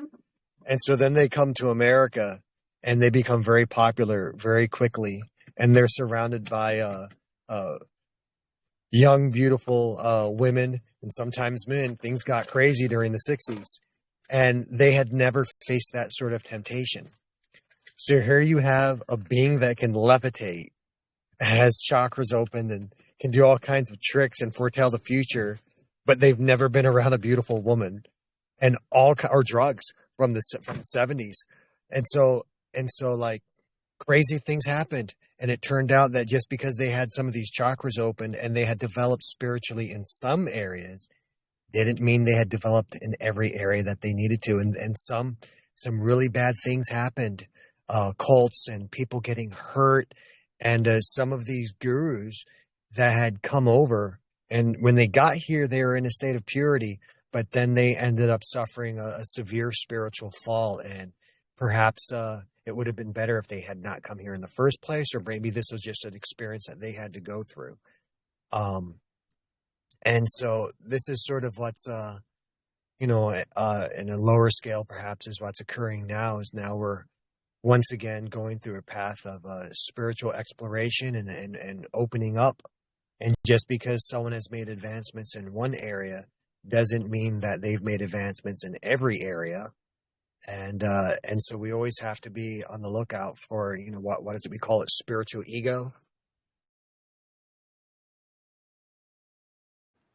Yeah, exactly. Very well said. Spiritual ego. Yeah, thank you for that. Yeah, Rowan, did you have any follow-up or thoughts on that? Yes, I do. Thank you for asking. This whole spiritual ego topic is quite a fascinating one because, I'm not trying to speak for everyone else. I'm just speaking for me, really, but I think it's a shared experience that daily we replace the ego of yesterday with the ego of today. And depending on one's own experience and individual opinions that were from that previous day, without even intentionally meaning to live in the world of comparison, they both collide and butt heads. And that's, I believe, one way of describing how one grows or evolves. We can use many different words for that. However, that's the ongoing issue, is that, like, I have not been purely fruitarian ever. I haven't reached a certain level that maybe other individuals have, but I still have certain abilities that come from my humble position, as humble as I can be, of just looking at something and simply knowing what I know. And it's not because my ego tells me this is what I should know or what I should think, but I like how people love to express what they think, but they really tend to ignore their actions and not getting all nitpicky in their choice of words and how they express those thoughts, beliefs, and ideas. Is that we're basically our own worst enemy every single day, regardless of how high up you get, whether it's through fruitarianism or maybe experimenting with psilocybin or other hallucinogenics or entheogens that really do help expedite the learning process, if you will. Is that, yeah, these people, it's like they're high up enough where it's like a cat that climbed a tree. They do not how to get down. They don't know how. It's like, it's not even because they're scared. It's just that maybe they actually like being up in that tree. Because, I think a lot of us, we don't even question that. Like, oh, the firefighter is saving the cat from the tree. Well, what if he's actually super happy up there? And he's just meowing away because he's like, look at me, meow, meow, meow. And you're down there and not being meow, meow, meow. Like, okay, it's a weird example. But yeah, I like to use humor to express things that I sort of struggle with trying to get to. But yeah, that's the problem, is that once we reach this level on this particular day, we think, okay, like, I've made it. So that gives me this position or authority to say this to this individual or group of people. And it's like, we're not trying to be gossipers ourselves, but we're going to talk amongst each other and just be like, what is that guy on? Or what is that girl on? Or whoever they identify as, and not playing into that weird alphabet situation that we're all aware of, you know what I mean, is that, yeah, it's like they actually expect no one to say anything. And like, we're not even trying to be judgmental, but they have now expressed themselves in a particular manner that I gotta admit was not maybe the best way. And we give them the room to, maybe you meant to say it a little differently. But instead of doing that, they stand so strongly on what they've said, and it's just so absolute. And as it's said in Star Wars, only Siths speak in absolutes. So it's like after Anakin, right? He's like gone through all the training with Obi-Wan. He's learned so much, and these powers are growing. But he thinks because of these exponentially growing powers, that gives him the ability to basically just do whatever he wants and say whatever he wants and walk around while people kiss his feet every step and the ground that he walks upon. And if they don't do that, they're literally cut off with a lightsaber. And you'd even do it to children. This scene from Star Wars is really sticking out in my mind right now, because that seems to be like, I think so many people deal with this. They get to those levels, but now they've severed themselves, claiming it's like what you were mentioning earlier in so many words, like we're not separate from others, but we put ourselves, or we can put ourselves, into these positions of separation where we actually believe we're separate because of what we have or have not done.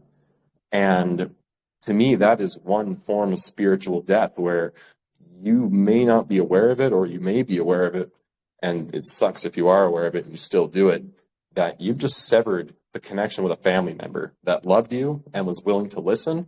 But the only way that you're going to be involved is if they only listen to you.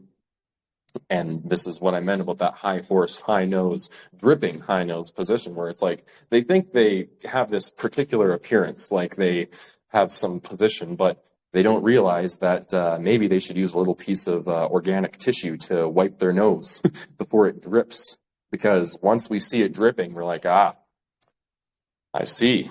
And I think you know what I mean. So I'm actually going to stop there, because my mind works in an interesting way, and I do enjoy hearing what others have to say about part of what I've said, or all of it, because I know that I'm not perfect. So yeah, with that being said, it's crazy how people can just sabotage themselves like this, and then they can trick themselves into thinking that they haven't. And now they have this mess, but then they'll say, oh, this is not my mess.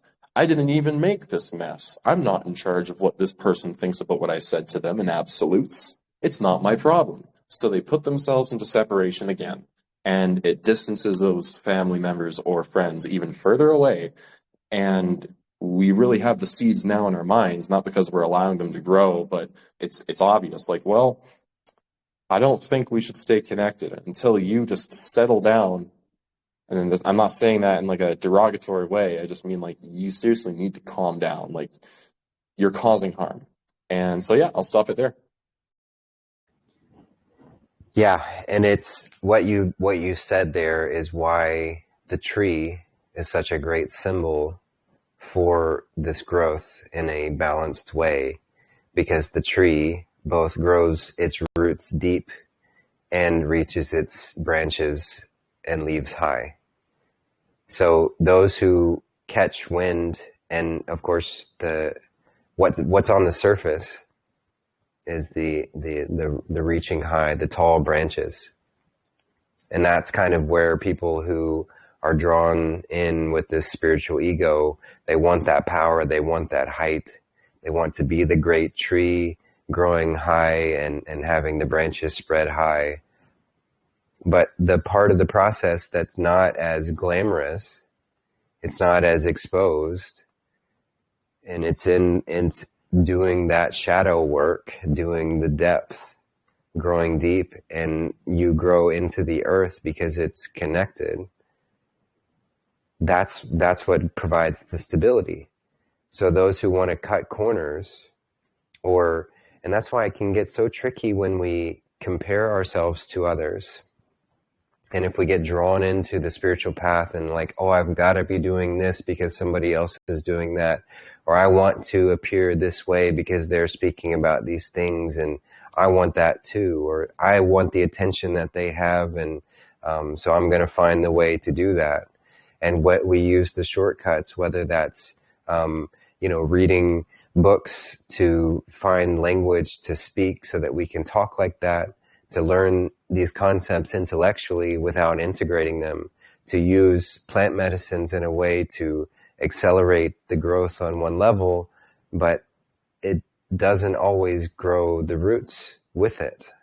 So I'm trying to cut corners. I'm trying to skip steps. I'm going to use my diet as a way to really cleanse and clear my body before my mind and my emotions have really caught up and are really in balance with that. So all of these things, and I'm not saying this to deter anyone for doing the work to advance oneself, to encourage that growth, but just also recognize that there are pitfalls within that. If I'm doing it for reasons with pursuit of power, pursuit of some sort of leverage over others, or some form of a status or a way of being or any of that, it's simply there to elevate oneself, but at the same time to grow my roots deep, to find that stability within. And if I find myself in a space where I am unstable, then have that humility, the humus layer, come back to the humus layer to find that stability again, and go through a period where it's like, okay, you know what, I'm going to stop growing my branches higher. I'm not ready for that. I'm feeling unstable, and I'm humble enough to recognize that. So I want to stay here, right here where I am, and really work on growing deeper, growing my roots, my stability, and go through a period of that until I find that stability again. Then we can start reaching, and ideally to grow both at the same time, and it's within periods. That's why everything is this sine wave or the torus field, this in and out, up and down, because the in breath and the out breath, it's both. But I have to recognize where is the pattern, where am I in this pattern, where is my season right now? And this can correspond with actual seasons, yes, but it can also be moment to moment. What season am I in? What moment am I in? Am I in a moment where I'm in this receiving sort of humble experience where I'm listening, I'm learning, I'm growing my roots deeper, or am I in a space where I'm reaching, I'm expanding, I'm in that action stage where I'm growing further? That's for each of us to humbly accept and to see and allow the divine to lead us in each of those moments. And if we don't, then we can grow too tall and our roots not grow deep enough, and we can topple over. And that can happen as well. And, there's still purpose in that. There can be great lessons and things of that, and lessons like that, and that's okay. But in order to stay in that middle path, in that balance point, I've got to be growing both ways. And only I can determine that. It's not going to be based on comparing myself to somebody else and their journey and how they're going through things. To use my lofty branches and how high they reach as a way to say, oh, I'm taller than you, I'm reaching higher than you, so therefore I'm better than you. But it's only what's above the surface. If I'm participating in that ideology, that mindset, my roots are not deep at all. Because someone who has that stability would never consider, doesn't do stuff like that, doesn't view their gained height as a way to dominate or say that they are better than. So yeah, it's all comes back to the tree. And so thank you for inspiring that example to come out. And I will just pass it off and see if anyone else wants to jump in either on this topic or take us in which direction.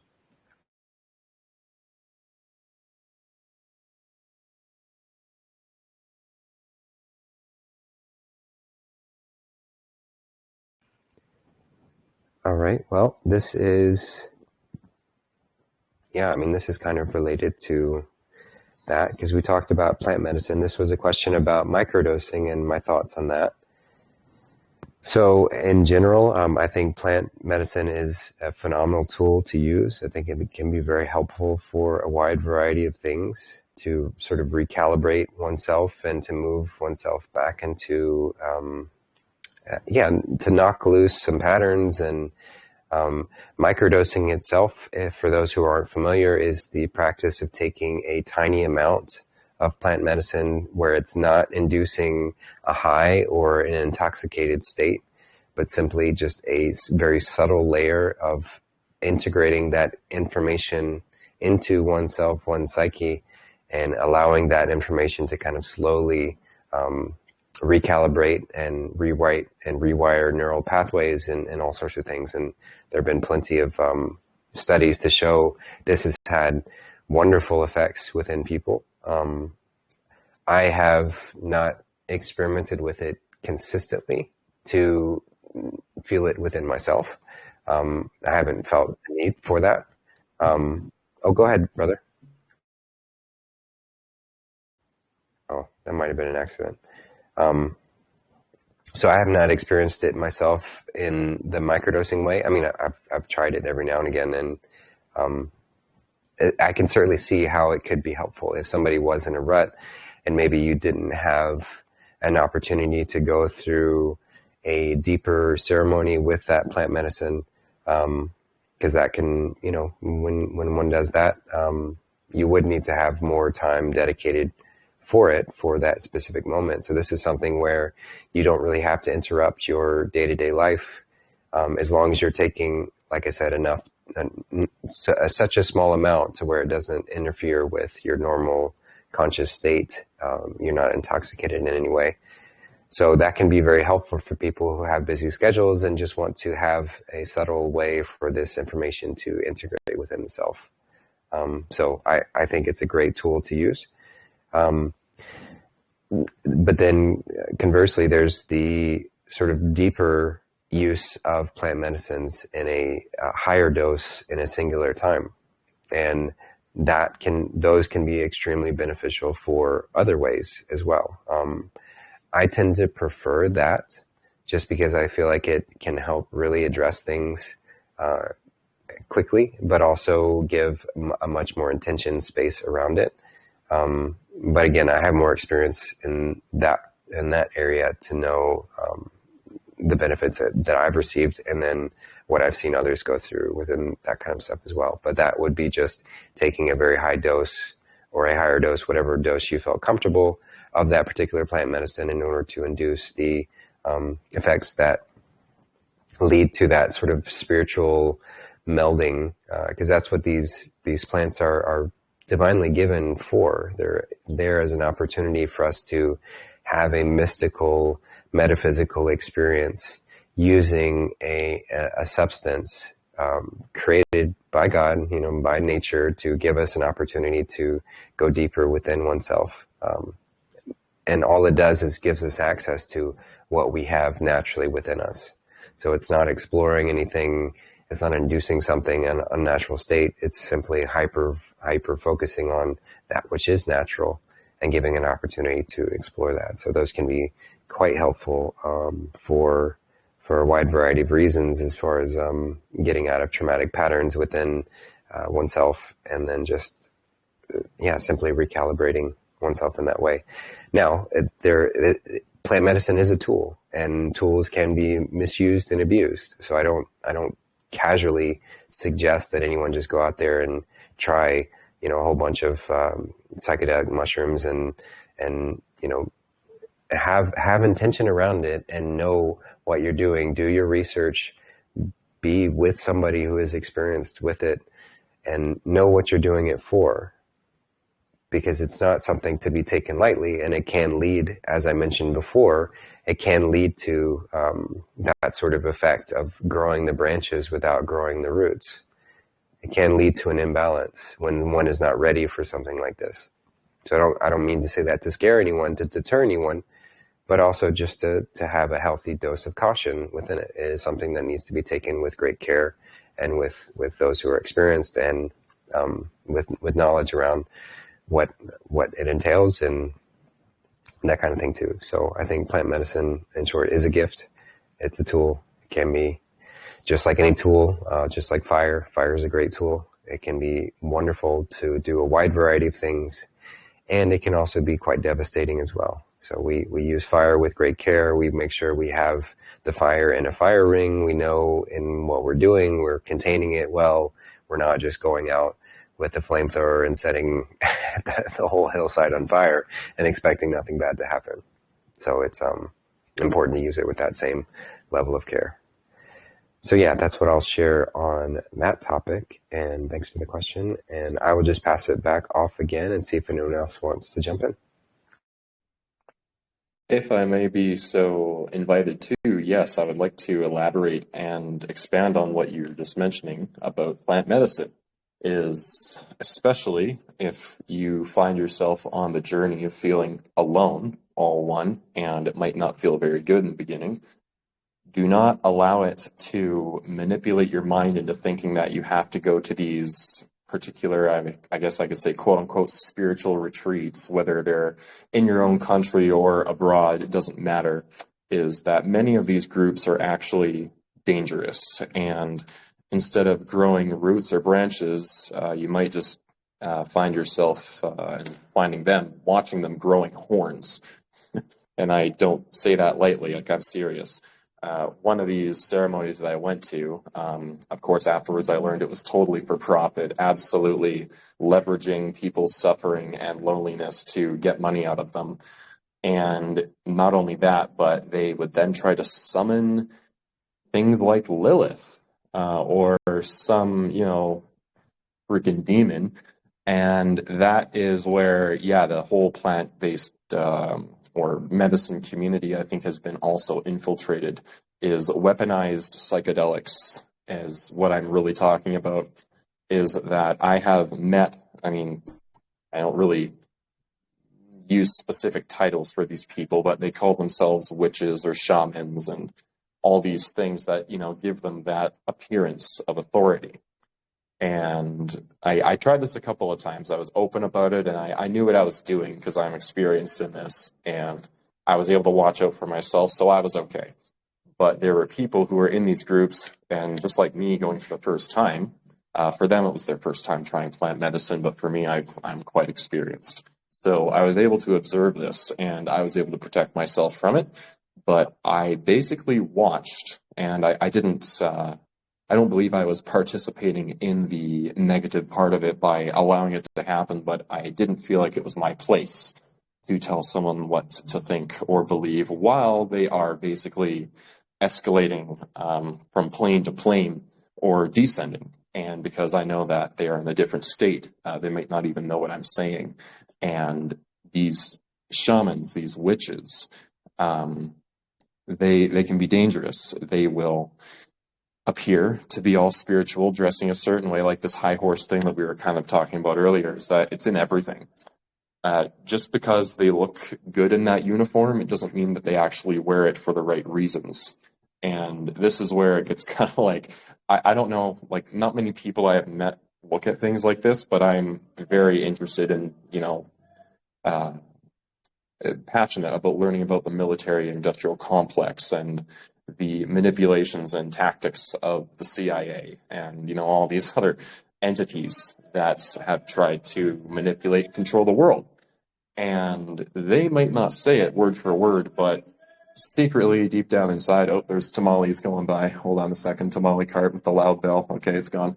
Is that, these people are actually militant psychedelic abusers, like soldiers, basically weaponized psychedelic peddlers, if you want to call it that. Is they basically suck you into a cult. And what Phaedrius was talking about with these shamans or very young men who have grown up in monasteries, they can be as pure can be, but as soon as they're around an environment or part of a terrain that they are unfamiliar with, like they can be versed in everything that they want to be, they can levitate and do all this stuff. But the moment the opportunity is presented, their very pure minds can be easily hacked or infiltrated. And a lot of these shamans and witches, they literally are like wearing these spiritual looking uniforms. They got the drip, they got the earrings, or, they look nice. They look very humble and kind, but it's camouflage. And I invite everybody to learn more about this. Like, go on to whatever search engine you use. I recommend using Brave and using Proton VPN, whatever. is to learn about these weaponizations of different psychedelics, not just mushrooms, but it can be with acid, it can be with a multitude of things. And before you even consider doing a high dose around anybody, make sure that the person that you're doing it with, you actually know who they are. Like you've known them for most of your life or something. Like don't just do it with like, oh, you search up on the internet, I'm going to go to that mushroom town in Mexico and see the woman who, brought mushrooms to America or whatever. I'm not talking smack about her. I haven't even met her yet. I haven't gone there. I'm just using that as an example, is that a lot of people end up going to these particular places. And there's so many different energies involved and experiences that people have undiagnosed issues around, and it can affect your experience. So I myself, like I mentioned, I've done higher doses and stuff, and I'm experienced with that. And like Justin, I haven't done too many microdoses. But if you're going to start high and work your way down, or whichever way you choose, just make sure you're with someone that you can actually trust.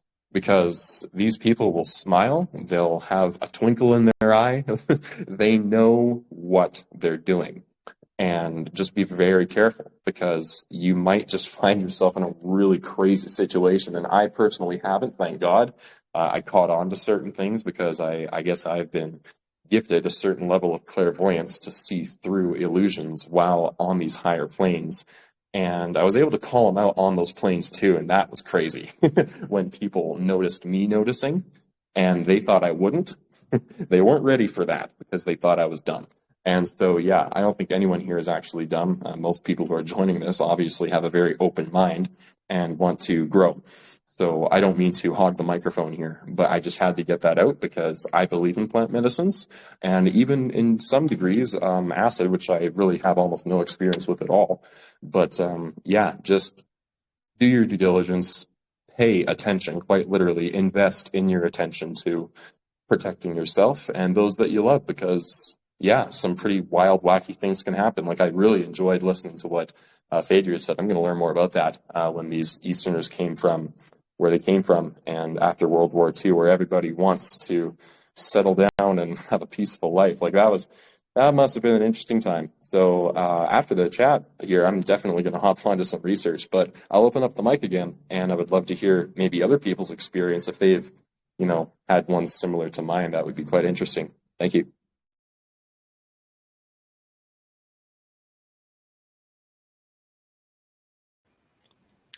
Yeah, thanks for that. It is, it is important to just do your research, be cautious about who you're getting involved with, and especially when it's involving lots of money. And that's where I don't feel like that's where it gets tricky, right? When there's lots of money involved for these retreats and spaces and things, and people are like, oh, I can host a whole bunch of people to go through this experience, and maybe they had good intentions to begin with, but then all of a sudden it's like, yeah, if I, instead of just spending and focusing my time and attention on one person going through that experience, now I can do 10 people or 20 people or 100 people, and then they're making a lot more money, and the container becomes much more challenging to deal with, and you really want to have focused attention, and you really don't want to have people being divided over all sorts of, because it's like it can lead to very intense emotional sort of like workings, and you want to have a safe space to do that, a space that you can trust. And so I don't think that there's like nefarious intent overall with people who set up to do these things, but I do think that money and greed and things can kind of lead to that at the end of the day. So yeah, thank you for throwing that caution out there. And I'll just pass it off and see if anyone else wants to jump in, share anything, take us in which direction. You're more than welcome.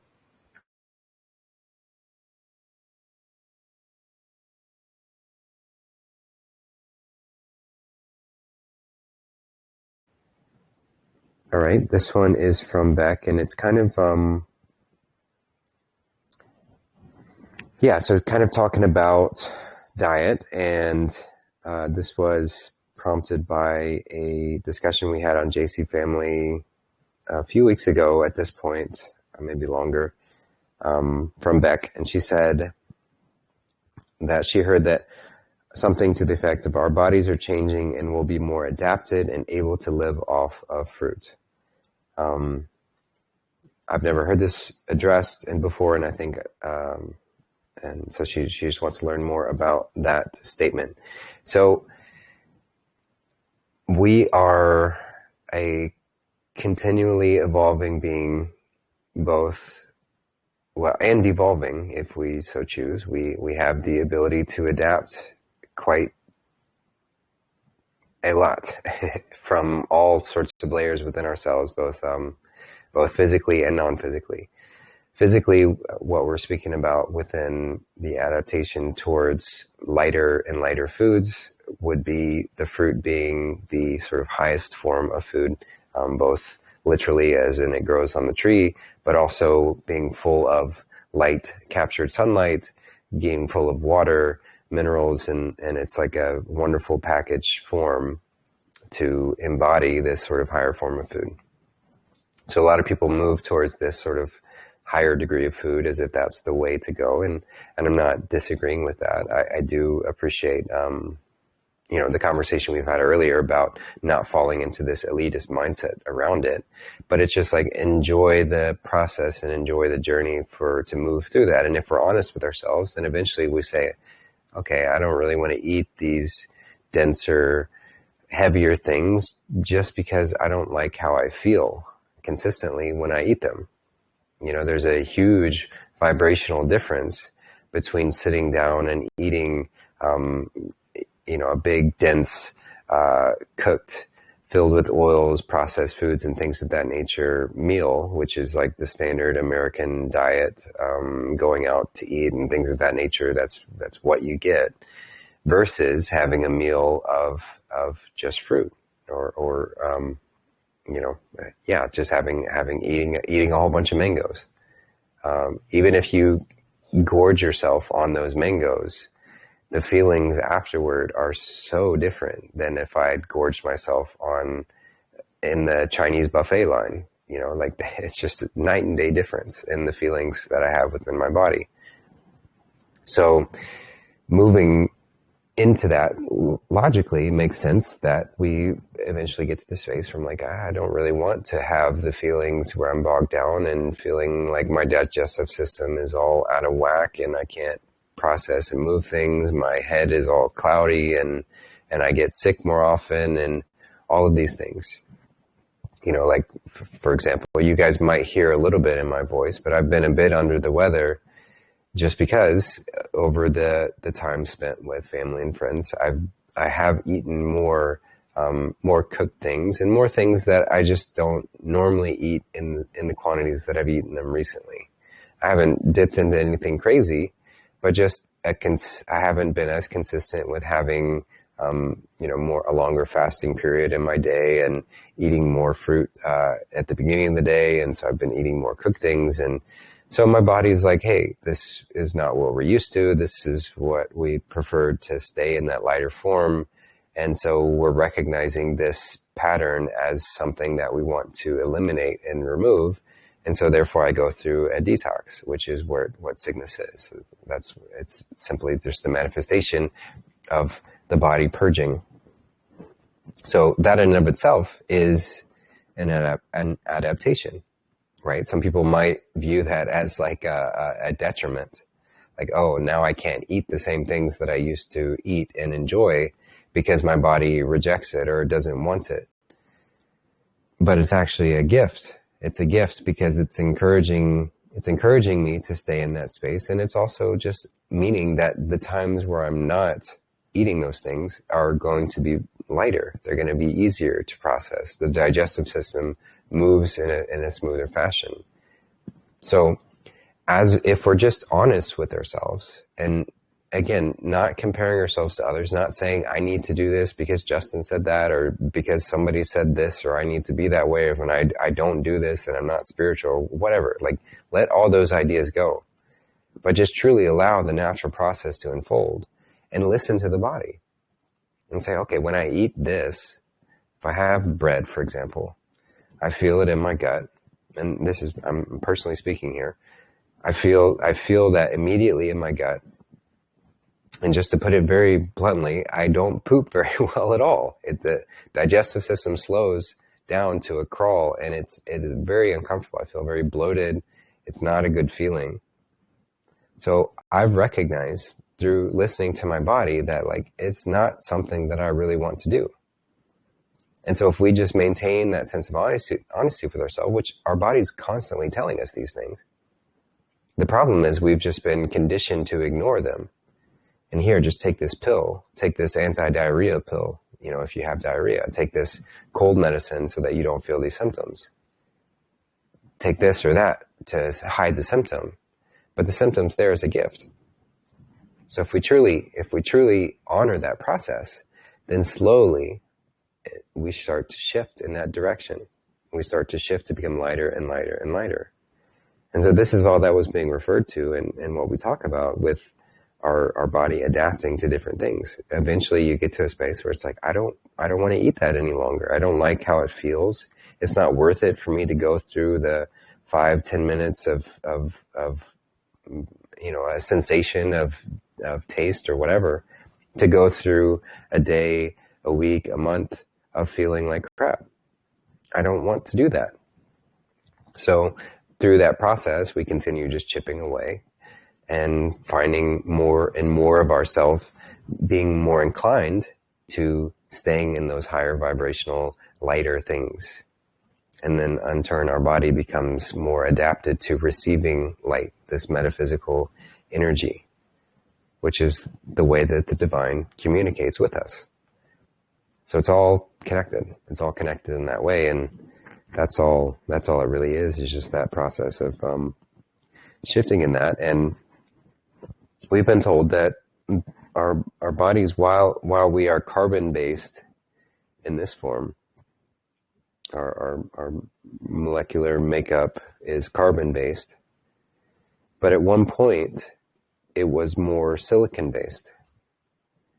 So people will often talk about the crystalline body as this like ascended form of our physical structure.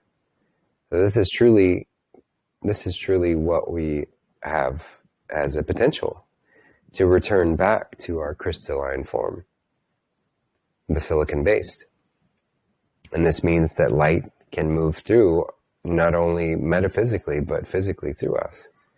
And perhaps we do begin to glow, actually. And you can see it in people who take good care of their body, like they do have a glow about them. But perhaps this effect becomes more accentuated. So this is part of that adaptation as well. So it's just another layer of this experience that adds fun and challenge to it. And, you know, it gives us an opportunity to explore our relationship with food and find ways to grow lighter, and even eating physical substances becomes less and less of a necessity.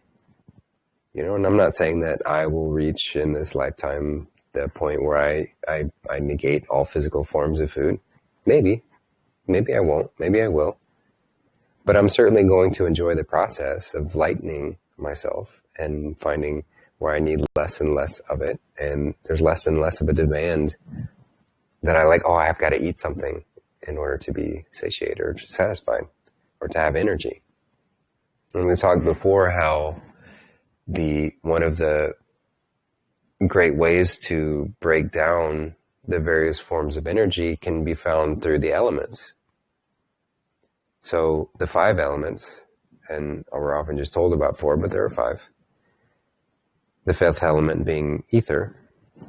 So each of the elements represents a form of energy that we can tap into and use. The earth element being the lowest, being the most dense, being the lowest form of physical, lowest form of energy, are representative of the minerals, which are found in the fruit and the vegetables and the things that grow up the earth. I don't even really like to consider the processed forms of that as food, but it's just a very degraded form of that what is grown from the earth. So that's going to be your earth element, which there is energy that one can gain from eating food, of course. But this is still the lowest form of that. So how do we step into a higher form? Well, there's the water element. Water would be the next in the density layer. And there's certainly an energy that we can attain from water. People who do extended water fasts can move through that. The water's within us. Those of us who participate in urine therapy, urine, the water's within. There's an energy within that. There's a form of fuel, a form of energy. So water is a very helpful stage and a consideration of how we participate with energy. And then above that, the air that we breathe, our relationship with breath, and how we can, some people call them breatharians, people who have stepped away from physical food and water entirely, at least for periods of time, to refine that system of being able to tap into that energy form of the air. And then higher than that, less dense, would be the fire, the sunlight, the light. So we look at the plants and the trees, how they're able to capture the sunlight. They use the water, they use the minerals, they use the air, they use the sun. They use all forms of these elements to grow and to expand. Well, we can do the same. The light becomes an energy source, a form of fuel. And then above that, and really permeating all of it, is the ether, which is everything. So that is the purest form of energy because it is energy itself. It's contained in all of them. And so this is another form of energy that we can tap into. And there are examples of yogis who have been able to be buried alive with no access to food, water, sunlight, or air. And they've lived because they are able to tap into that highest form of energy of the ether. So these are all adaptations that we have access to. These are all ways that we can step into that. So on the lowest rung, not saying that it's bad or anything, it just simply is the densest of the earth, then fruit is going to be the highest of that lowest rung. It's going to be the least dense, the most light of that space.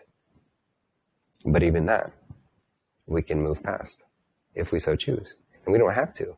There is something about like connecting with the earth by consuming, by having this connection with the physicality. So it might be something that we choose to do and might not be, and that's okay. Either is beautiful. But it's just something to consider, to know within the realm of possibility. So yeah, just wanted to answer that one. And we've got maybe about 20 more minutes. If anyone else wants to jump in, ask a question, take us any which direction, you're more than welcome.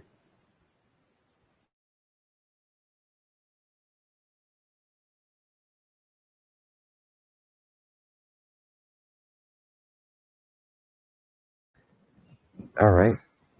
Well, I'm gonna do just one more sort of kind of quick question, and then we'll save these other ones that have been sent for next time. So this one was sent by Philip Pirovano, and he asked, why do we speak about gematria related to text in the Bible when it is said that the original was Hebrew? So why do we use gematria to compare it to Bible verses or to actually do the gematria of what is expressed in the Bible when the original translation was Hebrew? Darth, did you want to jump in on that? Yeah. It has to do with the nature of all of information. We live in a divine realm made up of information in the force of love. And all information is supernatural by definition. So what this means is is let's say that evil has managed to completely take away the Bible. Okay, so let's say that we live in a universe with no Bible. You could take gematria and apply it to any text, and if you do so in good faith and in honesty, and you don't manipulate, there's different types of gematria. But if you stick to the one type and you don't play with it and you use it in good faith, you can find truth. The way that truth works in the construct of reality is that there isn't anything else to talk about. The only thing that can be spoken about is goodness and truth, and that's it. And so no matter what evil does to conceal it or hide it, it's impossible. So that's why we can use gematria in good faith with the Bible that we have. I mean, I'd rather use a Bible than I don't know, say uh, I don't know, the Satanic Bible or I don't know, some Star Wars book or Harry Potter. I mean, the Bible it's a higher quality document, even though it's been tampered with, even though it's been altered, even though we don't have the complete one. If we're using it in good faith, then goodness can shine through, because you can't stop the light if you do so in good faith. Exactly. Yeah, very well said. Gematria is simply just a way to sort of dissect or break apart or look at a different layer, see the layers underneath of language. And language is an expression of consciousness, and goodness is foundational to all expressions of consciousness. So there's no way that evil can hijack or manipulate or change the layers of discovering that. So the patterns that emerge through gematria are going to be very revealing no matter what translations it's gone through, because the patterns are going to shift. Now, it doesn't mean that the gematria will be the exact same in every translation, but just the overall patterns that start to emerge will reveal no matter what language or translation is exposed within that. So that was very well said. Thank you. The other thing is that we're also using it as an expression of faith building. So there are many different tools that we can use for exerting force on the construct around us. There's a lot of different systems of symbols, and all of these symbols are like training wheels. There, it's the power is not. It's not in the symbol itself, it's in the faith. So somebody might have I don't know, like a lucky rabbit's foot, right? Even though that wasn't very lucky for the rabbit, somebody might believe in it. And then because they believe in it, when they have it, then things work well for them. But it isn't actually the rabbit foot, it's the faith. So when we're using gematria, um, what's real, the power behind it is really the intent, and the power behind it is really the faith, and the power behind it is really the light within. What if we didn't know about it? Does that mean that we could not find truth because we don't know about gematria? It's useful, and I'll use every tool I got, and we certainly need it, but really it's about the faith and the intent. Very well said. Very much agreed. Thank you for that. I saw that Tracy, you'd raise your hand. Go ahead, sister. Oh, hey everyone. Excellent conversations. Thank you everyone for all that you've shared. So yeah, I kind of wanted to touch on a bunch of stuff, but yeah, we're short for time. So I'll just go straight to something else, I guess. Is anybody watching any kind of the drone action that's going on in New Jersey? It's kind of a bunch of news about these crazy sightings of some type of not, what do you call it? Not, I don't know if they're planes or if there's something small, like when they call things drones. I'm not sure if people are talking about actually like the small little drones that are just like little flying around things that are cameras, or if they're actually more the size of what could be a small aircraft. So I'm not sure. I was just curious. I'm not sure if anybody's looking at any of that kind of stuff, or even if it's really important to discuss. Because it's just something like, yeah, it's in the news. Could be many things. Don't know, but everybody's speculating here and there on it. I really don't have any personal thoughts. Obviously, it's something so far removed from where I am locally. But anyways, yeah, just thought I would bring it up because it seems to be it looks interesting, but I'm not saying like it's anything. I don't know. I have no idea, but yeah, just wanted to bring it up. Thanks.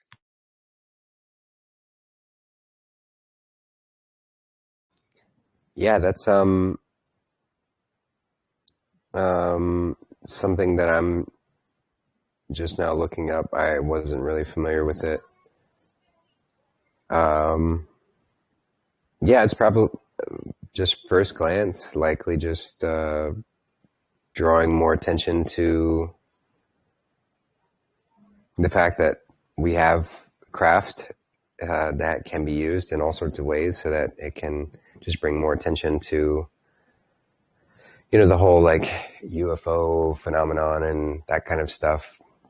And people automatically just jump to, it might be aliens, but it's like there are no aliens. And so all of them are either remotely controlled craft or manned craft that we have in some form or another.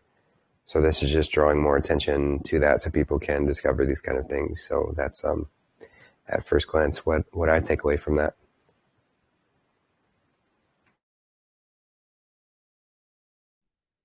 Mind if I just hop onto this topic? Actually, this is interesting to me because this is years ago what my experience was. But I was with my ex driving up a hill near our house, just returning back to the house, and I looked up, and of course, she was driving. She couldn't, take her eyes off the road. Good to be safe, right?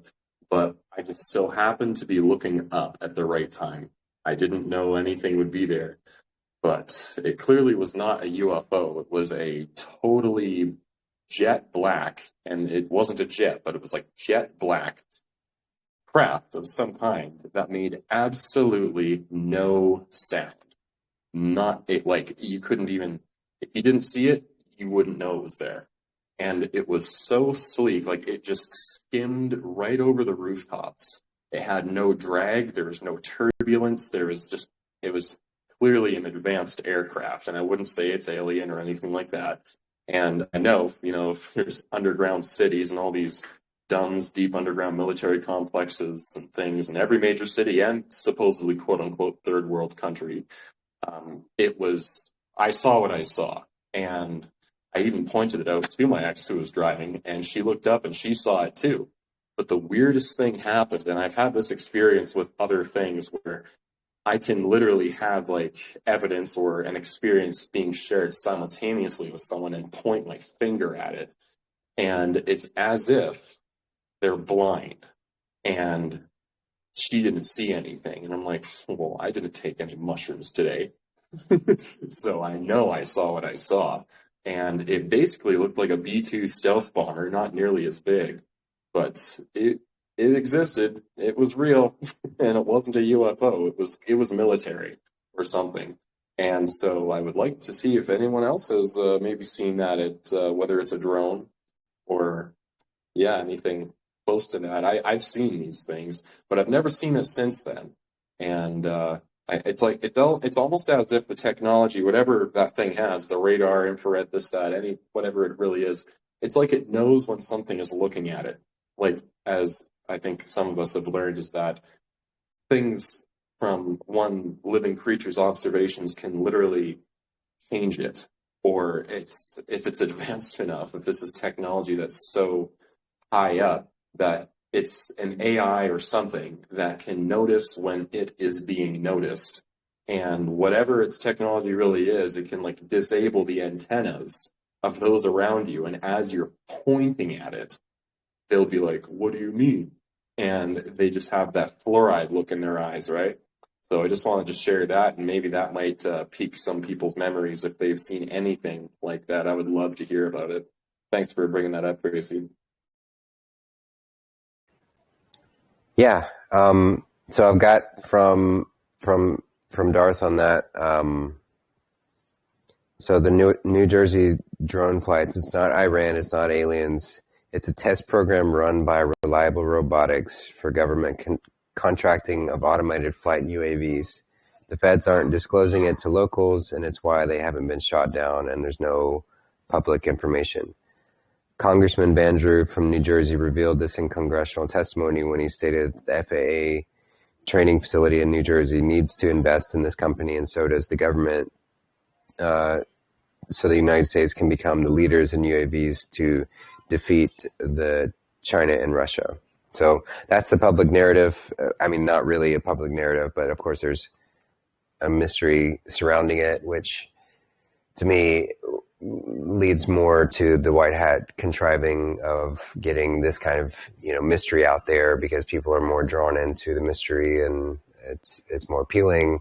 But then to discover that these are man-made craft and all that kind of stuff is just helping to alleviate the fears that come from, or people assuming that it's aliens and things of that nature. But yes, there've been throughout history, there've been many, many, many instances of flying crafts seen, and it's always been us tapping into ancient technology that we're rebooting and using to fly around. But of course, these programs are very secretive, and so they haven't ever confirmed them. So they just let the alien narrative sort of thing run with it as well.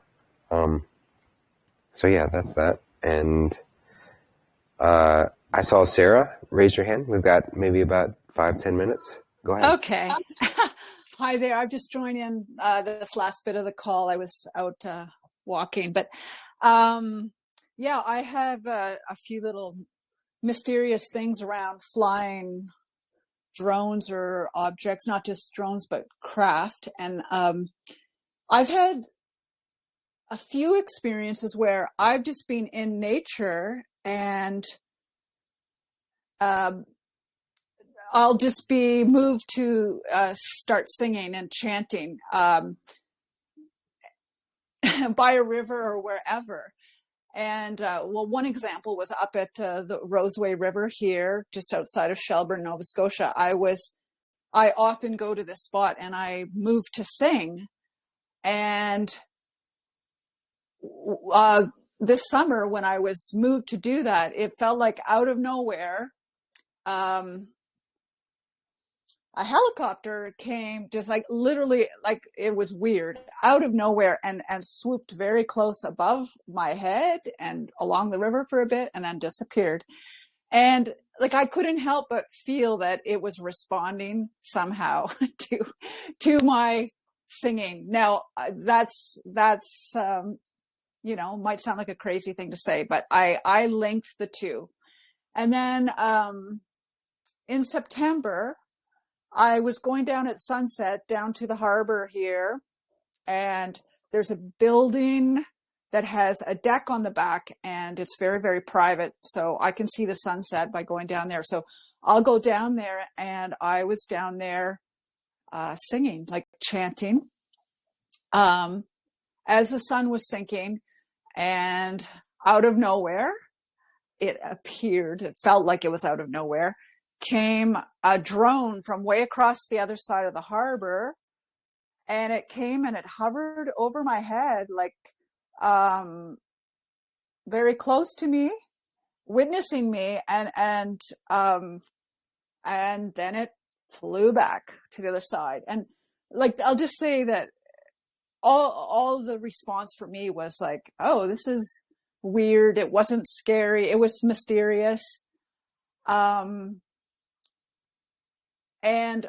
like, I also know in my heart, I know there is something very powerful about sounding. And for me, I know it's part of my medicine is sounding in nature. And I do go often to the river mostly in the summer when I'm swimming there as well, and just singing to the waters. So anyway, the last fellow that spoke I was mentioning about, inviting people to speak about these things. I'd kind of forgotten about those two incidences. And I don't think those are the only two. I think this kind of thing has happened a few times in my life, but the question invited me to remember that.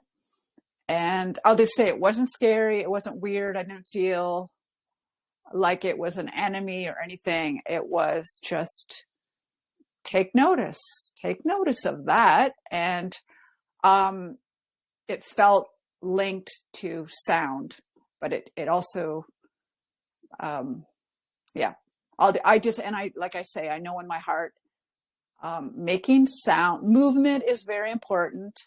Breathing is very important.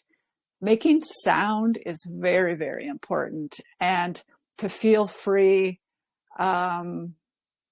it's a really beautiful and fun thing to do with yourself, with nature, with children, with friends.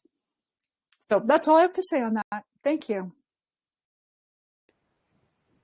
Yeah, thanks, Sarah. I appreciate you adding that. And yeah, I do want to kind of amend the fact that what people see are not always craft, physically man-made craft, but there are layers of light that bounce into this space as well, in immaterial beings, angels, who have their fun as well.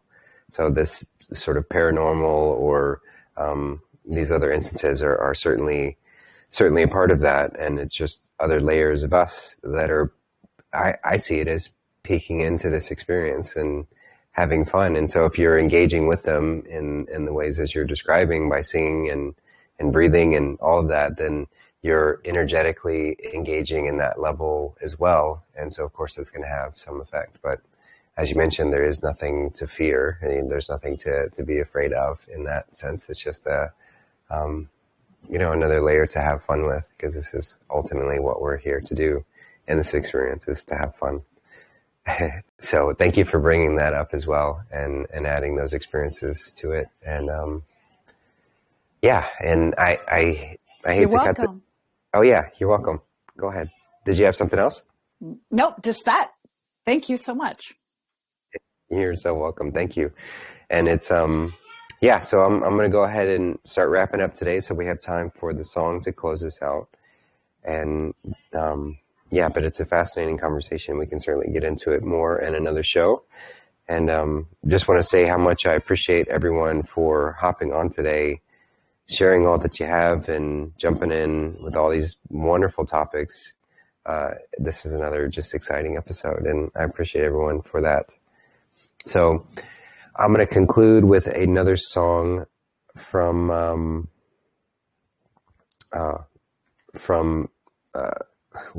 forgetting the name of Trevor Hall. I'm going to share another from Trevor Hall, and this is one that he actually either co-wrote or co-played, or definitely played with Brett Dennen, but maybe co-wrote with Brett Dennen, and the song's called "Put Down What You Are Carrying."